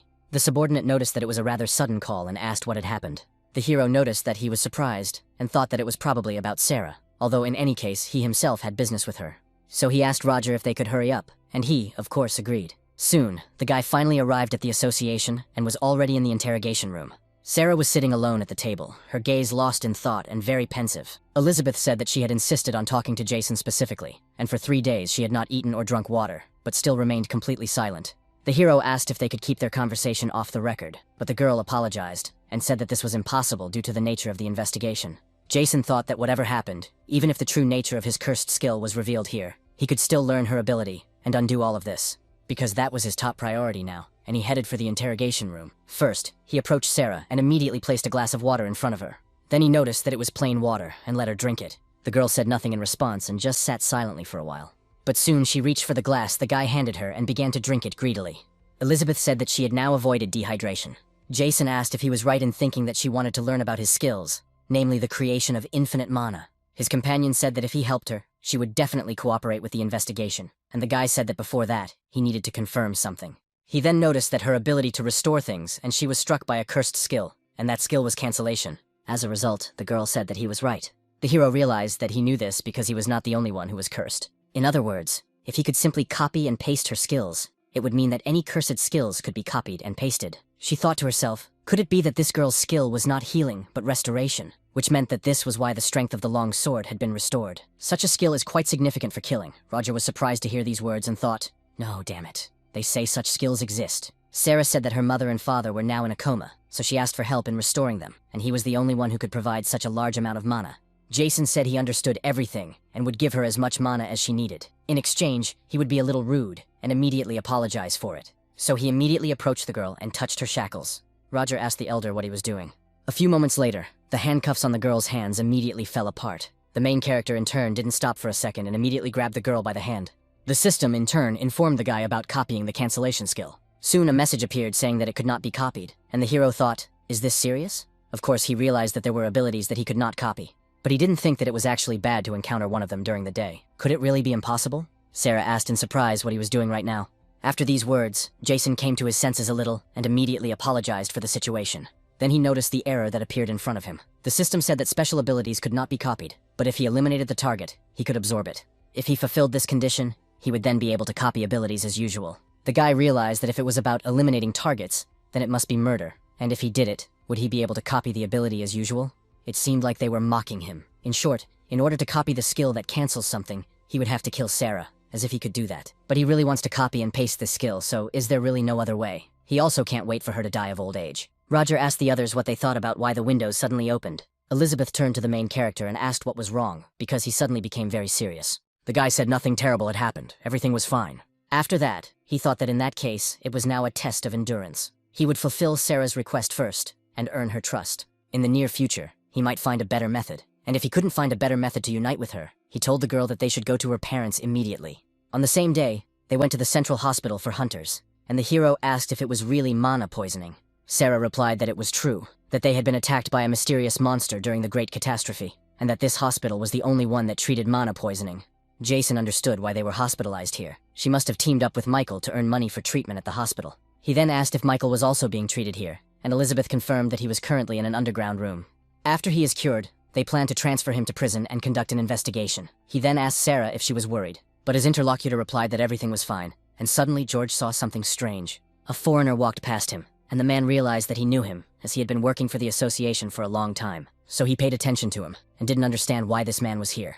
The man, in turn, did not stop, and continued walking toward the ward, which was guarded by security. One of them saw him and told him to stop, because this area was off limits without permission. The guy handed him a piece of paper and said he was grateful for their hard work. The guard took it and saw that it was the name of a search skill and didn't understand what it was. But just a few moments after he said that, he saw dark magic in front of him.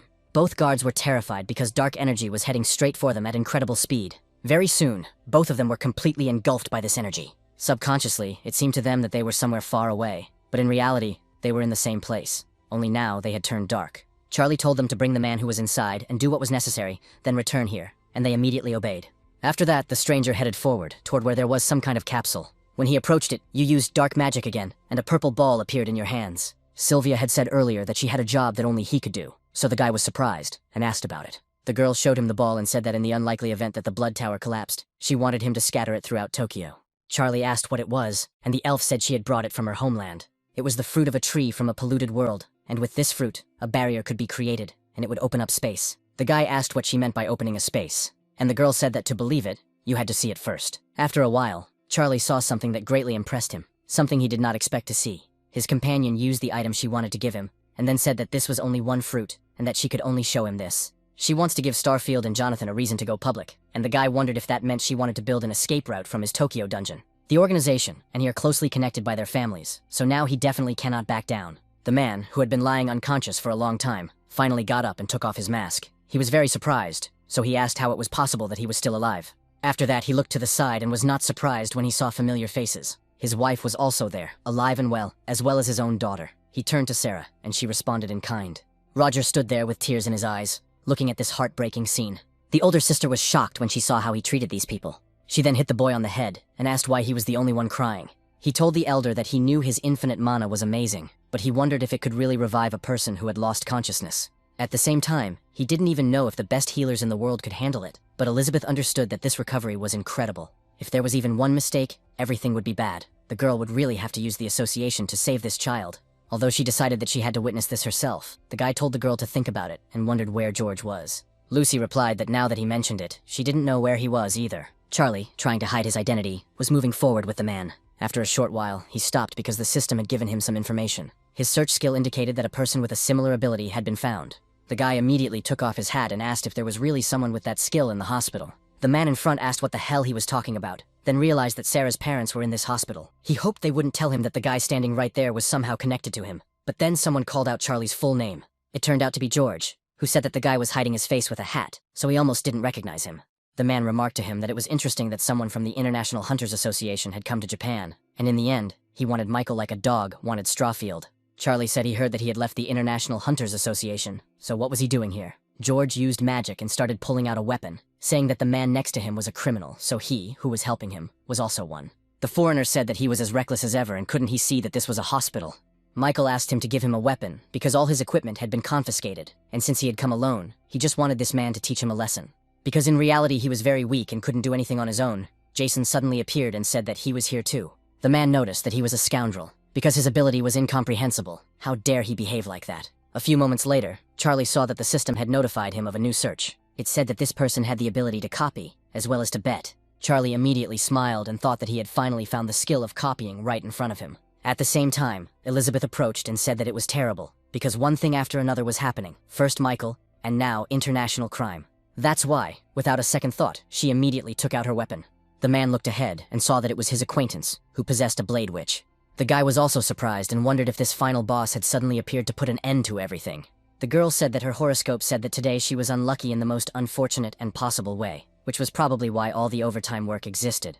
People said that it was Elizabeth the Hunter and she was holding her weapon, so it was unclear what had happened. Michael wondered if they couldn't just take a break. A few moments after saying this, he saw several pairs of handcuffs in front of him. They wondered if these were restraints. The girl noticed that if they could put them on themselves, then they could resolve everything peacefully, and she could go home early too. The man smiled and said that it was quite humiliating. Then he turned to the ordinary citizen and immediately grabbed her by her clothes. At the same time, he asked if this hospital really didn't understand, and that he could take any patient hostage if they didn't want anyone to get hurt. In that case, they should resolve everything peacefully. Elizabeth did not listen to him at all, and rushing into the attack immediately struck him. The blow was so strong that the man did not have time to react and flew a very long distance. Without stopping his momentum, he hit the wall hard. So hard that blood immediately gushed from his mouth, and he lost his concentration. People shouted that the hunters were fighting behind them and that they needed to run away. Charlie was terrified and thought that the attack was too fast, and he couldn't even see it. The girl interrupted his thoughts and turned to him.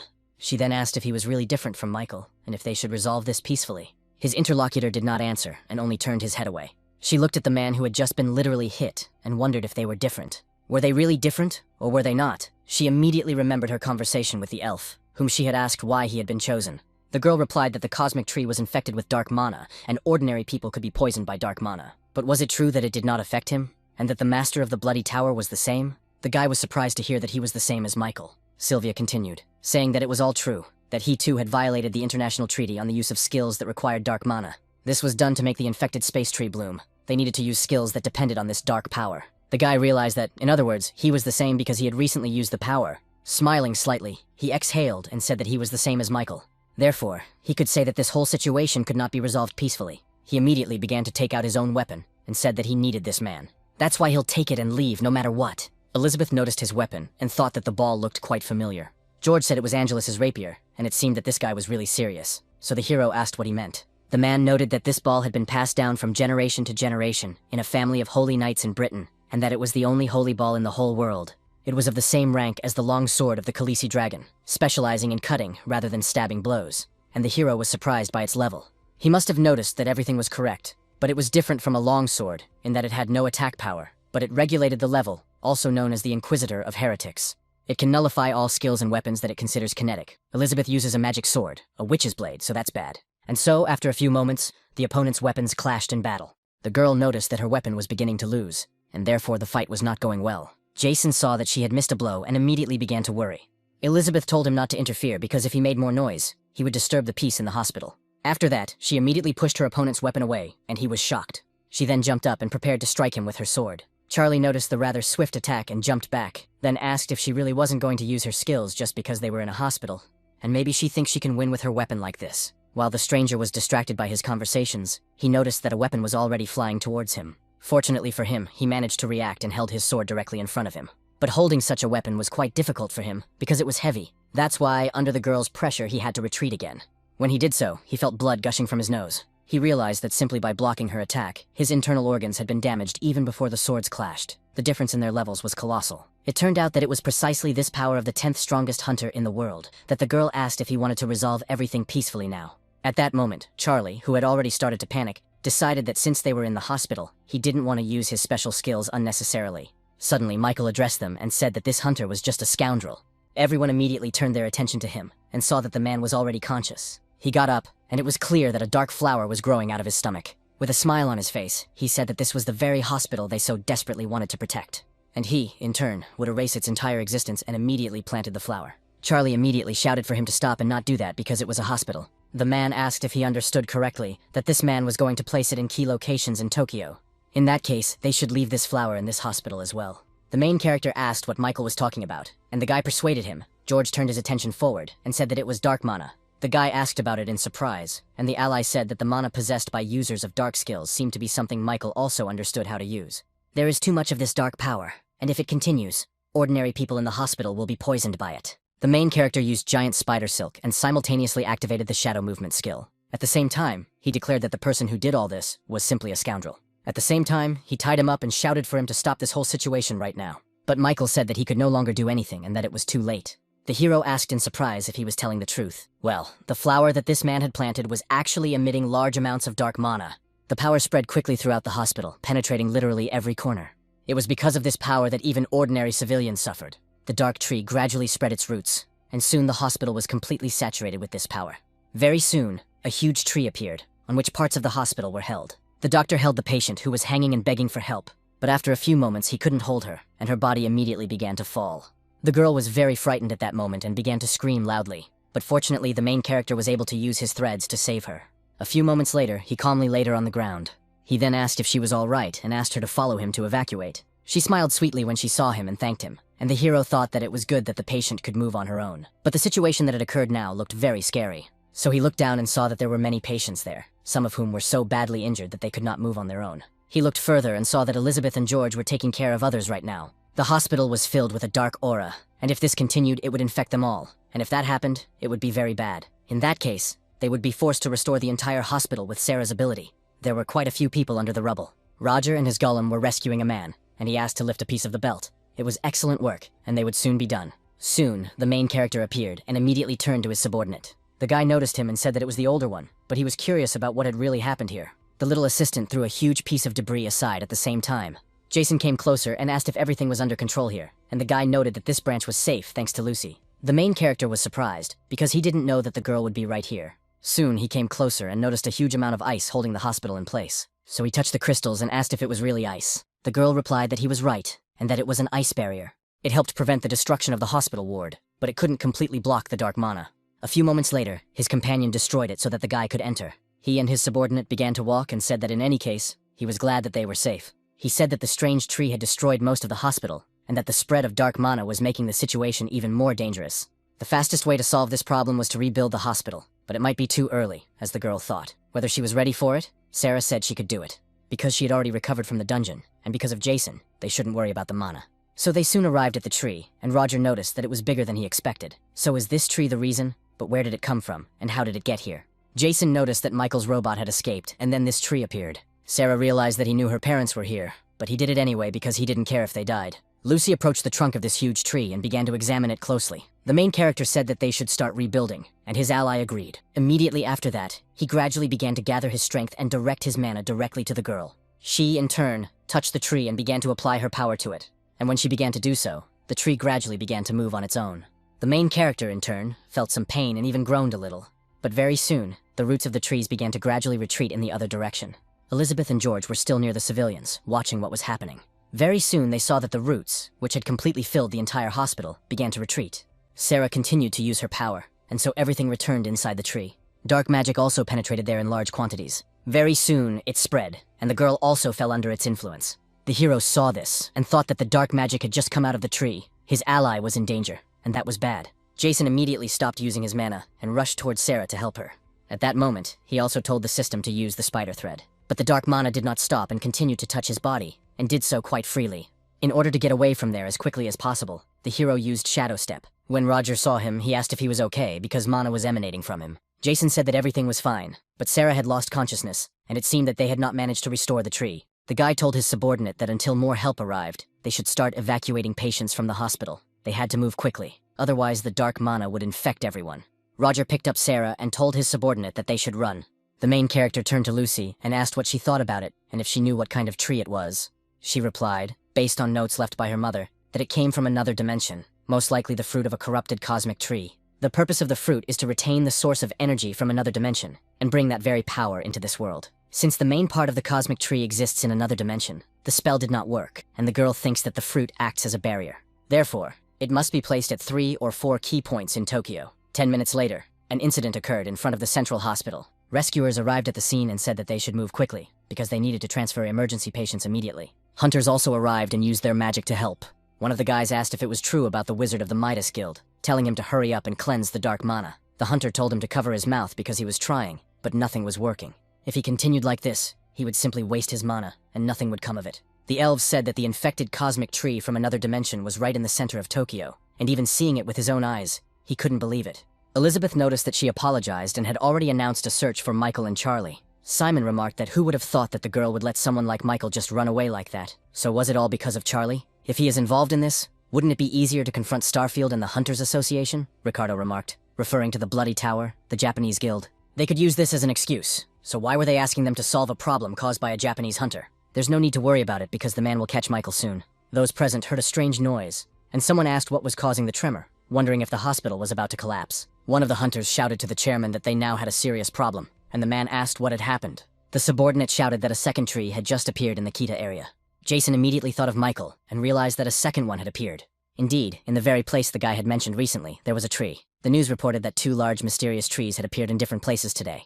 The Hunters Association also discovered that dark mana was being released by these trees, and it acts like poison, so the government issued an order. Regarding the emergency evacuation in Tokyo, the man inquired where they were planning to evacuate them, while the children were delighted that they would not have to attend school tomorrow. Michael drove in the car with a smile on his face and said that in this situation, they definitely couldn't get them. He then turned to the man who had pulled him out and said that he was also quite ruthless. Even he had never thought of brainwashing people with dark mana. The reporter continued to say that people would not be exposed to mana. So, for 24 hours, there was no need to panic. Everyone should remain calm and follow the police instructions. Currently, the police and self-defense forces are working together. They are also doing everything possible to resolve the situation as quickly as possible. Michael noticed that his ally was contaminating people and turning them into puppets. Charlie got angry about this and said that he was a scoundrel and should stop acting like he knew what he was talking about. The man told him not to be angry, because he had praised him, and they should search for them desperately right now. But as long as they move together, no one will find them. In that case, he was completely sure that those who were looking for them did not expect them to be riding in a police car, only 3 of them, so they needed to get down to business.